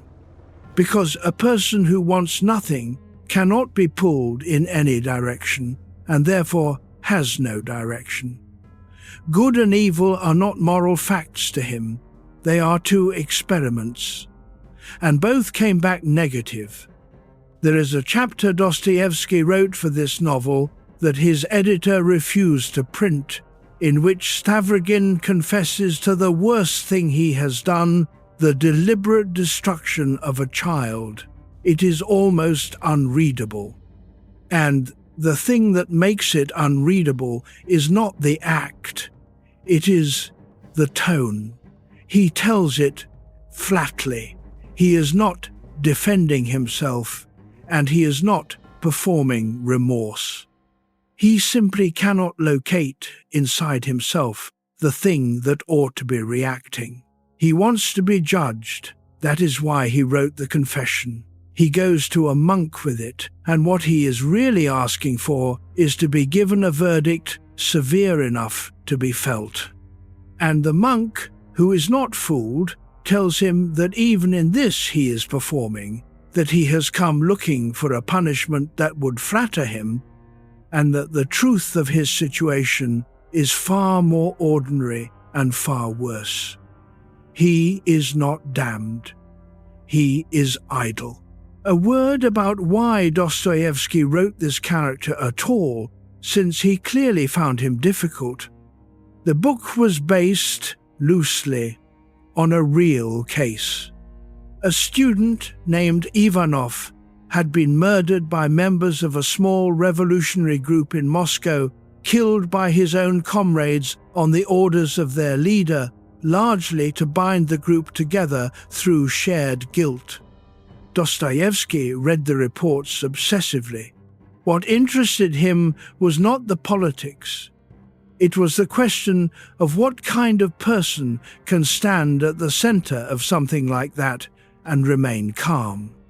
His answer was that such a person is not driven by conviction at all. Conviction requires caring. What he imagined instead was a man of enormous capability and no center around whom other people organize their beliefs because he supplies the empty space they need to fill. That is an uncomfortably modern portrait. We have all met or watched from a distance the figure who attracts intense devotion while believing nothing in particular, and who is magnetic precisely because there is nothing there to disagree with. Dostoevsky thought that was the most dangerous configuration a human being can take, more dangerous than cruelty, because cruelty at least has a direction and can be predicted. Chapter 32. Emptiness as the engine. This is the version of self-destruction that gets least attention, and it may be the one most people meet in a mild form. Not I hate myself, not I do not deserve this. Simply, I do not care very much, and I have not cared for some time, and I have got quite good at hiding it. A person in that state is not in visible pain. They function. They may function extremely well, because the things that make other people hesitate, ambition and fear and desire, have all gone quiet. They can be very impressive from a distance, and they will do something wrecking eventually, and no one will be able to explain it. The reason is that numbness is intolerable in a way that pain is not. Pain at least confirms that you are there. Numbness confirms nothing. And the fastest available proof that you still exist and still have effects in the world is to break something and watch the room change. That is why the ruin, when it comes from this quarter, is often aimed at the most valuable thing in reach. Not because the person hates it, because the more valuable it is, the bigger the reaction, and the reaction is what they came for. Dostoevsky did not offer Stavrogin a way back. The character ends the novel by hanging himself in an attic, and the last detail given is that the rope had been thoroughly soaped in advance, which is to say, it was not a moment of despair, it was an errand. He wrote no redemption for that one. It is the only major character he left completely without a door. Chapter 33. 4 faces, 1 question. Put them side by side, and something clarifies. Raskolnikov cannot bear to be ordinary, so he destroys his life to test whether he is exceptional. Marmeladov cannot bear the return of hope, so he destroys the good thing before it can be taken. Nastasia Filipovna cannot bear to be loved as innocent when she has been taught she is ruined, so she destroys the love before it can discover her. Stavrogin cannot feel anything, so he destroys in order to feel.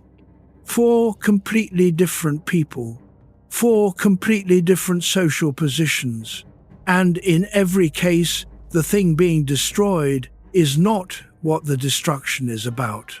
The destruction is about the story of the self. Each of them is holding an account of who they are, and the good thing on offer contradicts the account, and rather than let the account go, they get rid of the good thing. That is Dostoevsky's finding, and no psychologist had said it yet when he said it. Human beings will protect their self-concept ahead of their self-interest. Not because they are foolish, because the self-concept is the ground they stand on, and the interest is only something they are carrying. You will drop what you are carrying to avoid falling through the floor. Anyone would. Chapter 34. The gift nobody wants. He wrote one more thing about this that goes deeper than the 4, and it comes in his last novel, in a chapter that is not really part of the plot at all.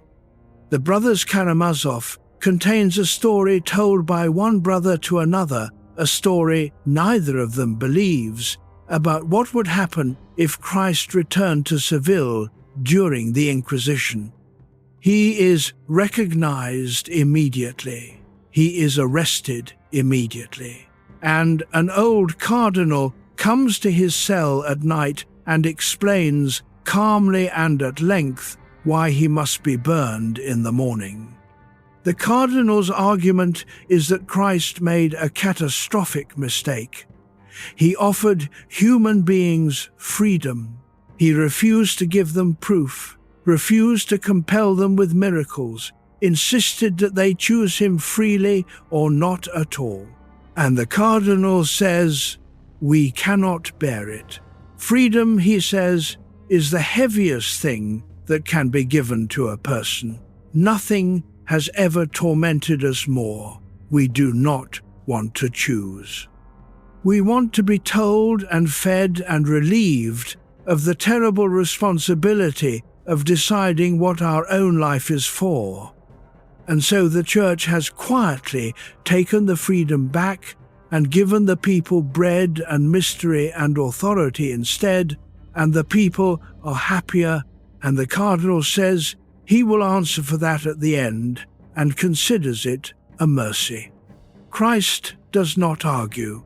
He listens to the whole speech and then kisses the old man, and the cardinal opens the door and lets him out into the dark and tells him never to come back. The cardinal makes one more argument that is worth having, because it is the shrewdest thing in the chapter. He says that the people will not merely accept having their freedom taken, they will bring it themselves.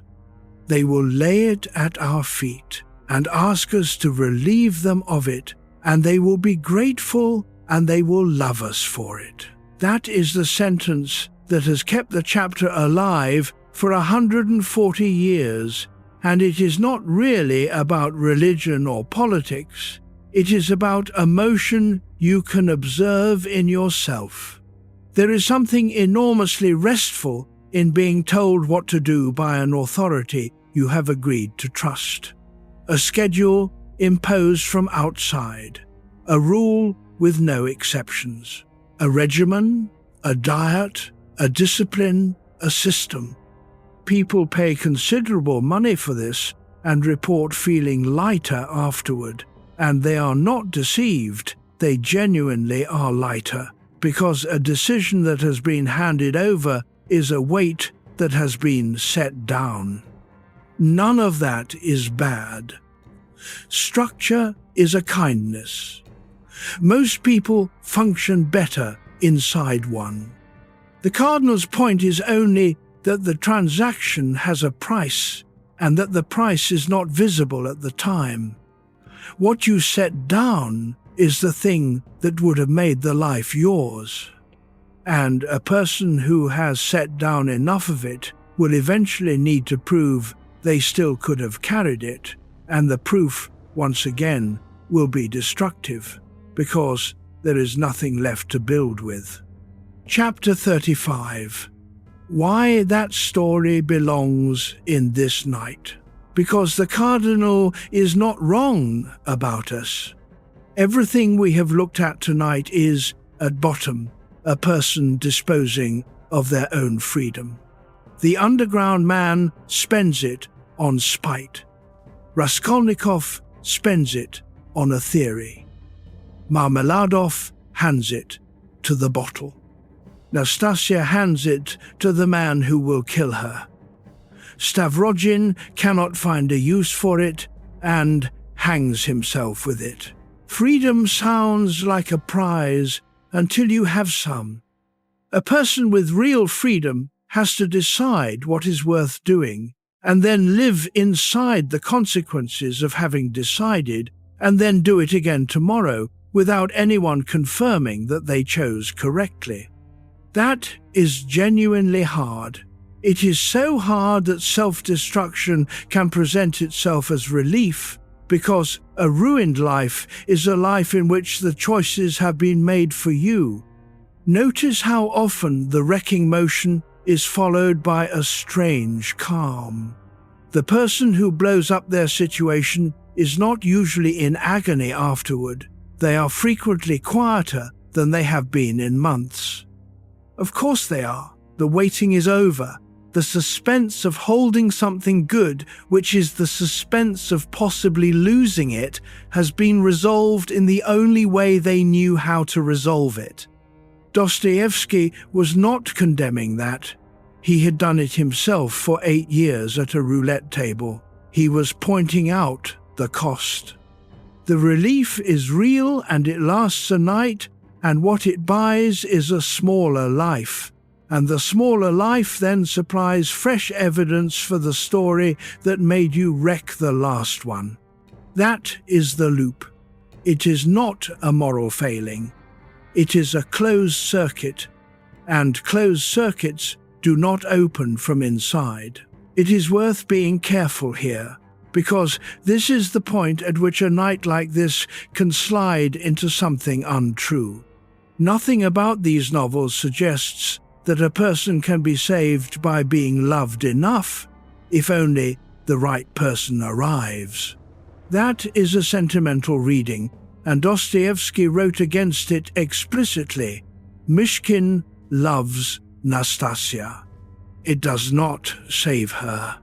The monk offers Stavrogin exactly what he needs, and he walks out of the cell. Contact is necessary, and it is not sufficient. That is the whole of what he claims. What he shows is that change, when it occurs in relationship rather than in isolation, and that the isolated man, however brilliant, however self-aware, does not move, which puts a modest and achievable thing in front of anyone listening, not to be rescued, not to rescue. Simply to remain in contact with somebody in some real way during the period in which nothing appears to be improving. That is small enough to be possible and large enough to matter, and it is the only instruction in 5,000 pages that can actually be followed tomorrow. Chapter 36. The Thing He Never Says. Read all 5 novels, and you will notice an absence. He never once tells a character to try harder. There is no scene in Dostoevsky where a man resolves to be better and then is better. The characters who resolve are precisely the ones who fail. The underground man resolves constantly. Raskolnikov's entire crime is an act of will.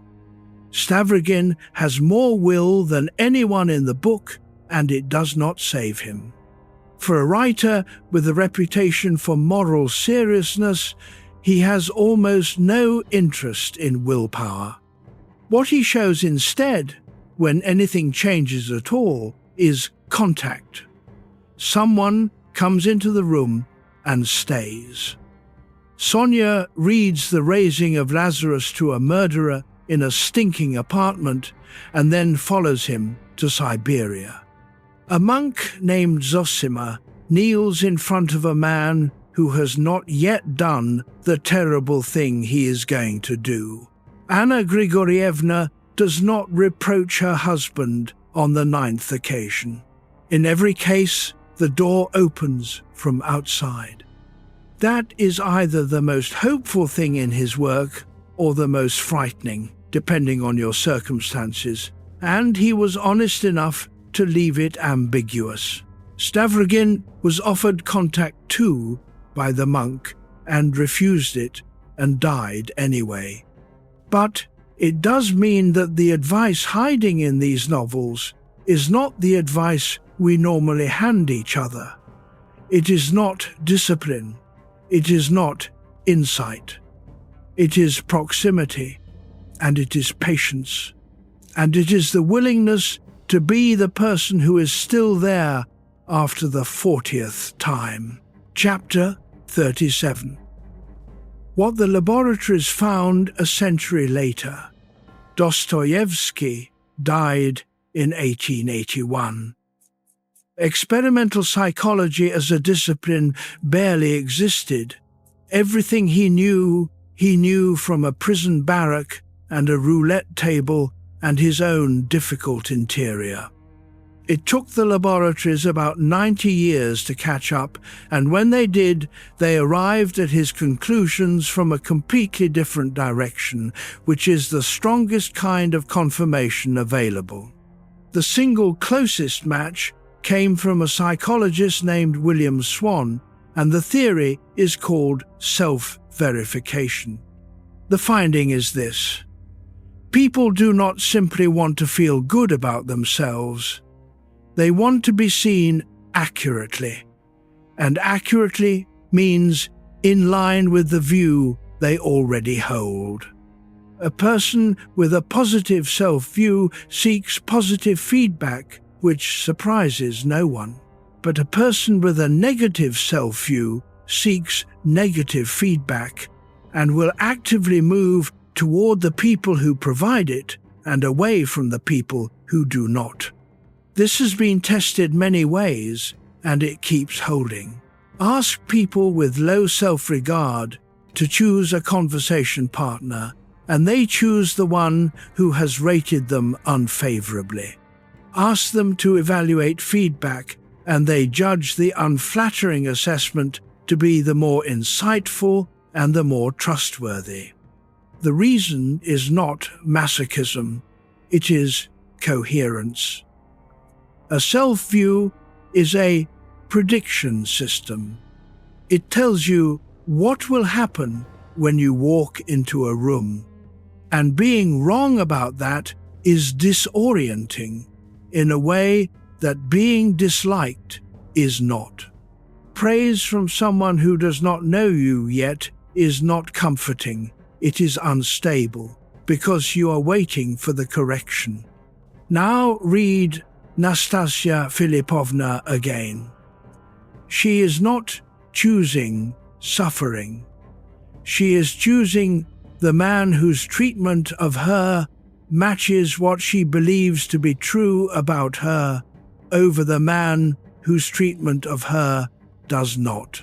Swann did not know he was describing that scene. He was running experiments with questionnaires in Texas. He arrived at the same place. Chapter 38.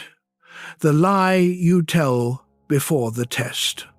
The second match is a small, precise piece of work from 1978 by two researchers named Stephen Berglas and Edward Jones, and the phenomenon they named is self-handicapping. The setup was simple. People were given a test. Some got problems that were solvable, so their success made sense to them. Others got problems that were essentially unsolvable and were then told they had done well, which produced success they could not account for. Everyone was then offered a choice of drug before the next round. One was described as performance-enhancing, the other as performance-impairing. The people whose success felt unearned chose the drug that would impair them. Think about what that costs. They gave up the chance to do well on the next test, and they bought something for it, which was an explanation in advance. If they failed now, the failure would not be about them. Once you have the concept, you see it everywhere, and it is not always chemical. It is the essay begun at midnight, the interview prepared for in the taxi, the relationship entered while still tangled in the last one. The argument started the night before the thing that mattered. In each case, the person has arranged quietly a reason that is not their ability. And notice the condition that triggers it in the experiment.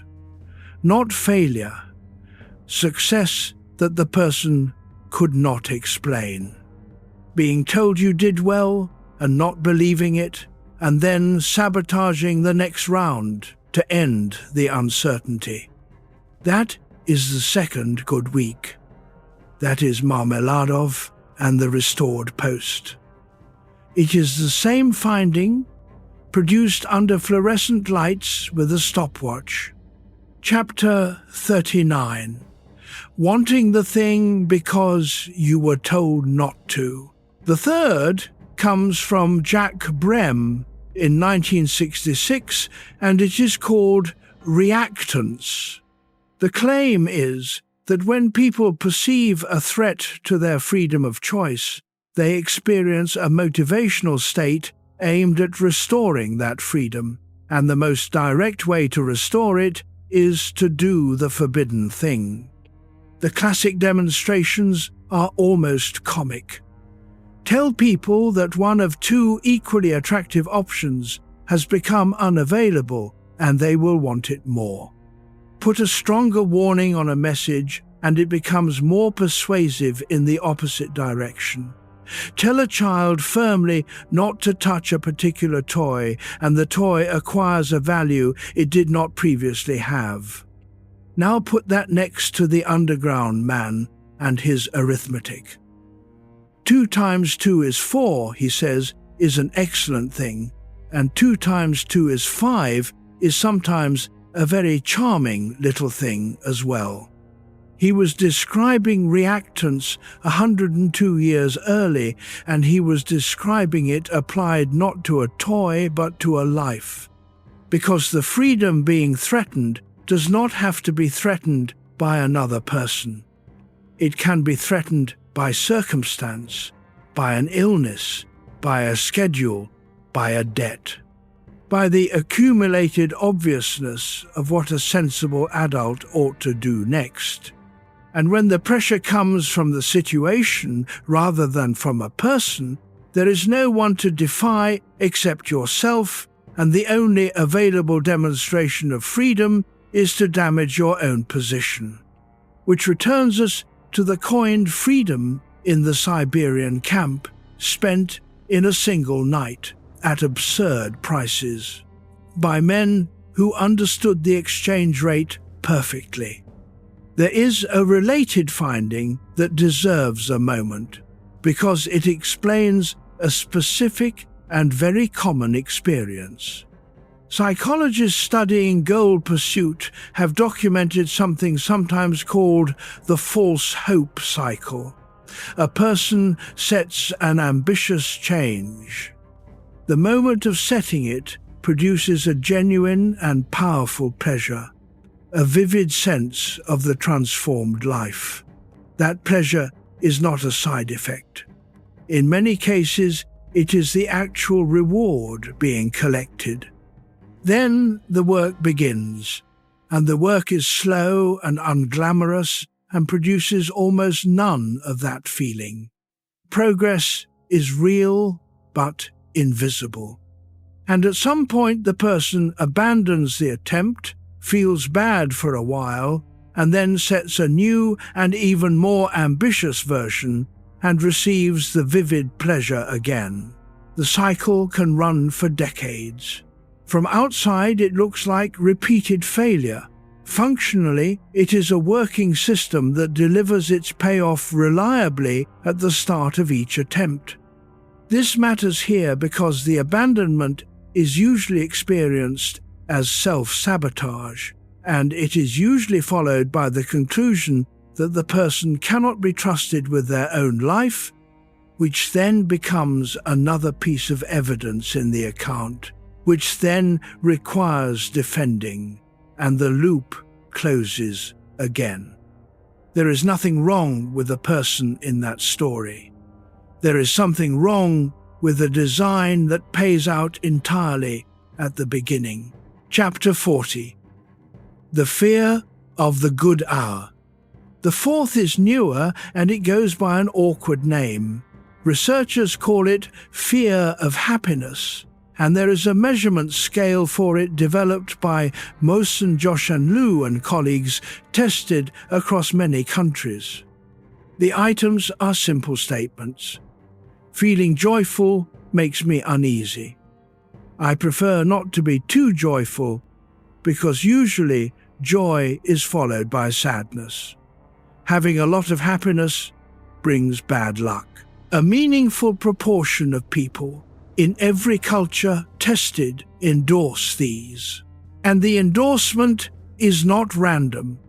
It clusters with certain histories. It is higher in people who learned early that good periods were followed by loss, and it is higher where the surrounding culture treats contentment as an invitation to disaster. What that scale is measuring is a superstition that behaves like a rule. Do not enjoy this too openly. Do not say out loud that things are going well. Do not relax completely, because relaxing is when it comes. And a person carrying that will, without ever deciding to, keep the good evening from getting too good. They will introduce a worry, they will check something, they will find a small conflict to attend to. They are not spoiling it. In their own economy, they are ensuring it. They are paying a little unhappiness now to avoid a large one later, and the exchange feels like prudence. Marmeladov, again in a tavern, telling a stranger that the return of hope was the thing he could not survive. He did not have a questionnaire. He had the same finding. Chapter 41. Why insight does not fix it. Here is the most useful thing the research has established, and it is also the least comfortable. And Dostoevsky got there first with his own life as the evidence. Understanding the pattern does not stop the pattern. Roy Baumeister, reviewing decades of work on self-defeating behavior, concluded that almost none of it involves a genuine desire to be harmed. What it involves, overwhelmingly, is a trade. Short-term relief bought at long-term cost. Escape from an immediate, unbearable state, paid for later. Which means the behavior is doing a job. And you cannot remove something that is doing a job by explaining to the person that it is expensive. They know it is expensive. Expensive was the deal. This is why the man who stood on the scaffold and priced every ordinary hour still walked into the casino 8 years later. The knowledge was in one part of him, the job was being done in another. And it is why the underground man is the most self-aware character in the book and the most trapped. He can describe his mechanism better than any therapist. He can predict his own behavior with total accuracy.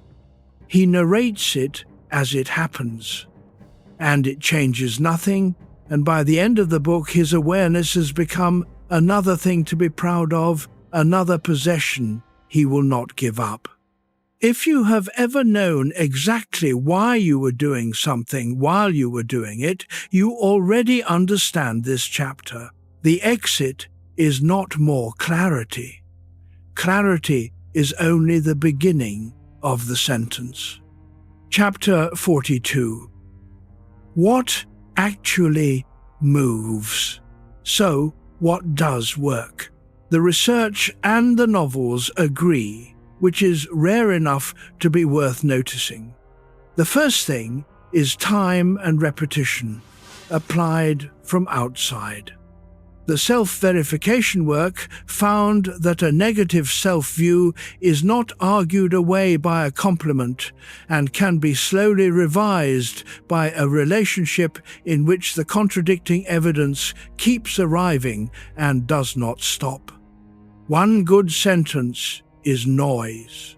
4 years of consistent treatment is data. The second is lowering the stakes of the moment. Self-handicapping is triggered by evaluation. Remove the sense that this hour is a verdict on the whole person, and the mechanism has nothing to protect against. Practically, that means smaller units. Not, am I the kind of person who can do this, but what is the next 30 minutes? The third is restoring choice on purpose in small and harmless places so that the reactance has somewhere to go that does not cost a life. A person who feels they have chosen nothing all week will choose something, and the only question is whether it is the route home or the marriage. And the fourth is the one Dostoevsky put at the center of everything he wrote, which the laboratories have circled at a respectful distance ever since. Someone stays. Not someone who fixes you. Someone who is present when you have made the thing worse, who does not withdraw, and whose presence is therefore not a reward you can lose by being yourself. Sonia follows him to Siberia. Anna does not reproach him. That is the entire mechanism. And it is not sentimental. It is the slow accumulation of contradicting evidence that self-verification says is the only thing that ever changes the account. Before the last few chapters, It is worth returning to the ordinary evening one more time, because everything we have gathered has to be usable at 11 o'clock at night by a tired person. So here is the whole argument, compressed. The impulse to wreck the good thing is not an appetite for ruin, it is a demand for evidence. Evidence that you are the author of your life, or evidence that your account of yourself is accurate, or evidence that you can still feel something, or protection against a hope you cannot survive, losing again. The evidence is being demanded because something in you has gone a long time without it. Destruction is simply the fastest and loudest way to produce it, and it works. That is the difficult part. It genuinely works. It delivers exactly what it promises, immediately, and then invoices you at a rate you did not agree to. Which means the useful question is never how to stop wanting it. The wanting is legitimate. The useful question is what else could supply the same evidence at a lower price? And the answer is almost always something absurdly small. A decision that costs nothing and that nobody suggested. A thing chosen on a Tuesday for no reason but preference. A refusal that harms no one. A single hour that was not scheduled by circumstance. These sound too minor to matter against something that has been running for 30 years. They are not minor. They are the same currency in smaller denominations, spent where the spending does not take the house with it. Chapter 43. The brother who gave the money back. Near the end of his life, Dostoevsky wrote a scene that is the quiet answer to everything the underground man said. In the Brothers Karamazov, there is a boy, Ilyusha, whose father has been publicly humiliated, dragged out of a tavern by the beard in front of the child. The father is poor and comic and proud and entirely defenseless. Alyosha, the youngest brother, comes to him with 200 rubles from a woman who wants to help. It is a large sum. It would pay for the sick wife, the daughters, the boy's schooling, everything. And the father is transformed by it. He talks, in a rush, about the doctor he will find and the town they will move to, and the future that has just opened. It goes on for a page. It is one of the most alive passages Dostoevsky ever wrote. This poor man building an entire life out loud in a street. Then he stops. He asks Alyosha whether he has been telling the truth about all this. And then he takes the notes, crumples them, throws them on the ground, and stamps on them, and says that he cannot sell his honor to his boy for that money, because the boy saw him dragged by the beard. And if he takes the money, now the boy will know what his father is. And he runs away down the street. There is no sneering in the way it is written. Dostoevsky loves this man. He simply shows you, with total precision, a person destroying the exact thing he needs in front of a witness for a reason that is not stupid. He is protecting the only thing he has left to give his son, which is the idea that his father did not take it. Something should be said about the boys throwing stones, because they are easy to skip past. Ilyusha is being tormented by the other children at school. They mock his father, who was dragged out of the tavern in front of them, and the child defends the father with a ferocity that gets him hurt. And Alyosha does not confront the boys. He does not lecture them about cruelty or arrange a punishment. He talks to them, one at a time, over a long period, about nothing in particular until they are people to each other.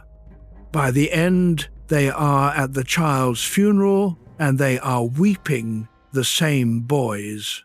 Dostoevsky put that at the very end of his last novel as the final scene of everything he wrote, not the murder trial, not the Grand Inquisitor, a group of schoolboys by a stone agreeing to remember a dead child kindly.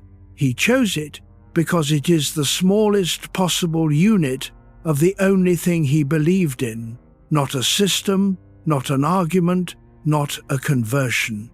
A handful of ordinary people deciding to be decent to each other and then keeping to it.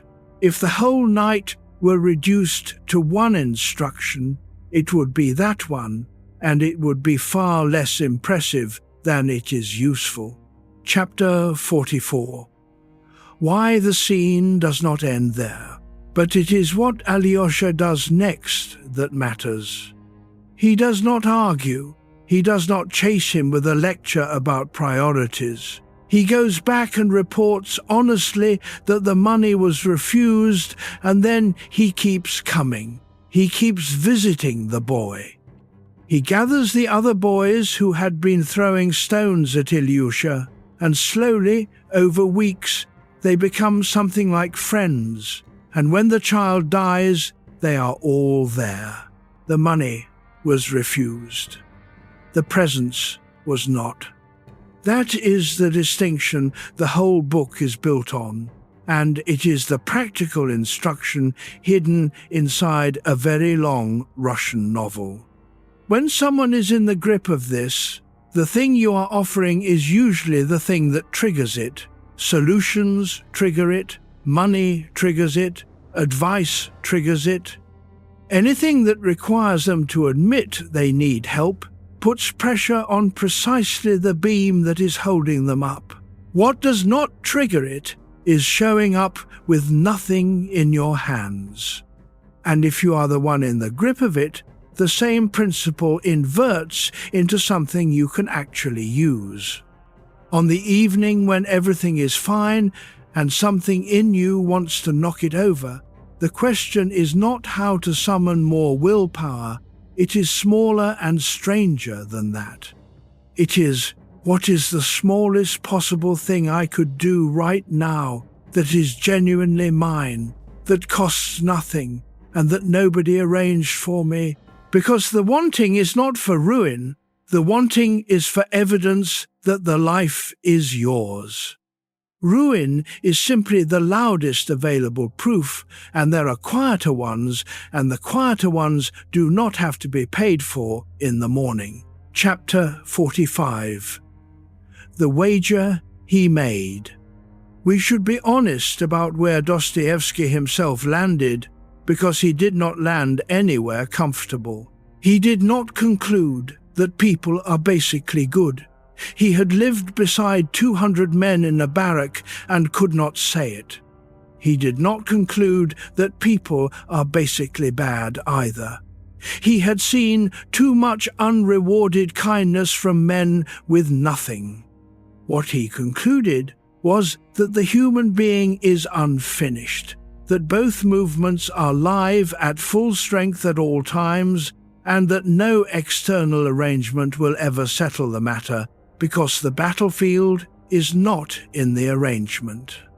He put that in one of his characters as a line about the heart of man being the place where the two forces contend, and he did not offer a way to win the contest permanently. He offered the observation that it is a contest which is different from a defect, and that a person who is struggling is not malfunctioning. And then he made a wager. And he knew it was a wager. He chose to live as though love were the correct response, even when he could not prove it, having already discovered that being proved right had never once saved him or anyone he had watched, you do not have to follow him there. The observation stands on its own, and it is the thing worth taking into sleep. You are not broken because part of you moves toward ruin. That part is standard equipment.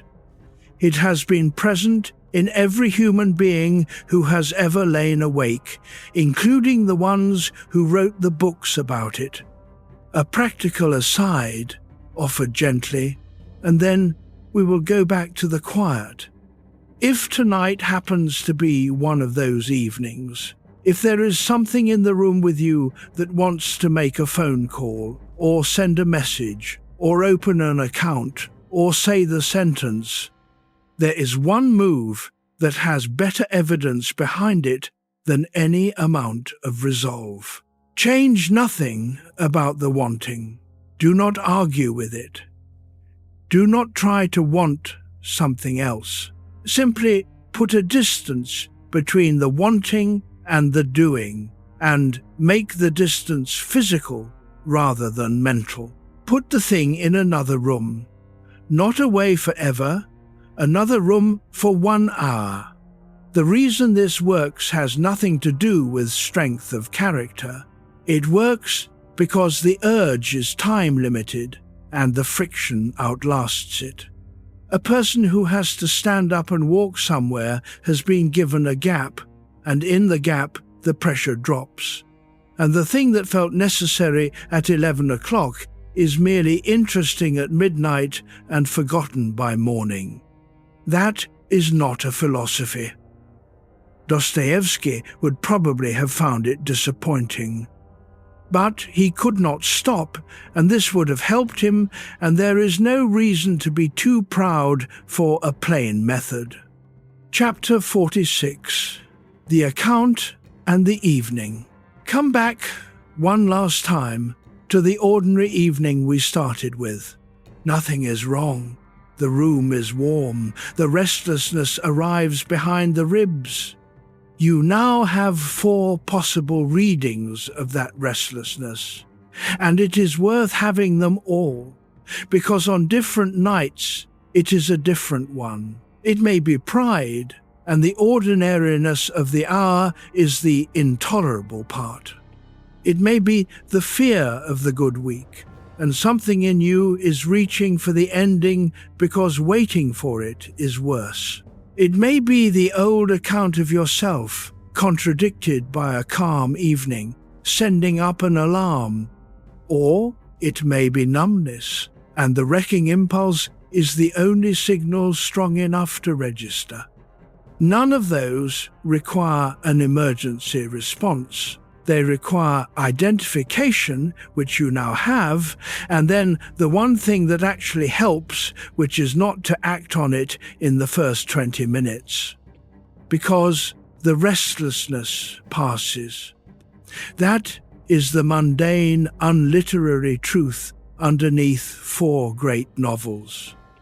The urge to knock the calm over has a duration, and the duration is usually shorter than the consequences of obeying it, and a person who has done nothing for half an hour is frequently a person who no longer needs to do anything at all. Chapter 47. What is actually being protected? There is one more turn, and it is the gentlest thing in this whole night. Everything we have looked at, all 4 faces, is a protective act. The pride is protecting a person from the discovery that they are small. The bottom is protecting them from hope. The fire is protecting them from being found out. The emptiness is protecting them from feeling nothing at all. Each of these mechanisms was installed by something, usually by a childhood, sometimes by a single year, occasionally by a 5-minute wait in a snowy square. And each of them worked once in the situation it was built for. That is why it is still running. Nothing stays in a person for 30 years unless it saved them at least once. So, the part of you that wrecks things is not the enemy of the part of you that wants a life. It is an old version of the part that wants a life, still using the only method it was ever taught. You do not have to defeat it, you could not anyway. The characters who tried are the ones who ended badly. What you can do is what Alyosha did in the street and what Anna did for 8 years without reproach. You can stay. You can keep arriving. You can let the contradicting evidence accumulate until the account revises itself slowly without any dramatic moment at all, which is how it actually happens when it happens. That process is measured in seasons rather than nights. Tonight is not the night you fix it. Tonight is one of the nights you do not act on it, and those are the ones that quietly count. Chapter 48. The last thing he understood. He died in January of 1881, at 59, of a hemorrhage in the lungs, 4 months after finishing his last novel. Anna was with him. He asked her to read the parable of the prodigal son to their children, and he told them that if they ever did anything wrong, they should not despair, that God would forgive them as he was forgiving them now, and that if they lost their way, they should always come back. Of everything he could have chosen, at the end he chose the story about the one who leaves, spends everything, ruins himself completely, and is met on the road before he has finished apologizing. That is not an accident. He had spent his whole life writing about people who ruin the good thing, and what he wanted said in the room at the end was that the ruin is not the last fact about a person. So, take that down with you. The part of you that reaches out to knock over the calm has been with you a long time, and it was trying to help. It is not a sign that you are unfixable, and it is not a sign that you do not deserve the good evening. It is an old defense, still on duty, in a house where the danger it was built for is no longer standing. You do not need to argue with it tonight. You do not need to understand it any better than you already do. Understanding was never the exit. You only need to let the room stay warm and let the restlessness pass through without being obeyed, and let this be one of the ordinary evenings in which nothing was broken. That is enough. That is genuinely enough. The lamp is low. The night is long, and there is nothing left in it that requires you. Sleep now. You have been listening to Philo-Psych Sleep. If this was useful, it is here every night, and it will keep being here. Rest well.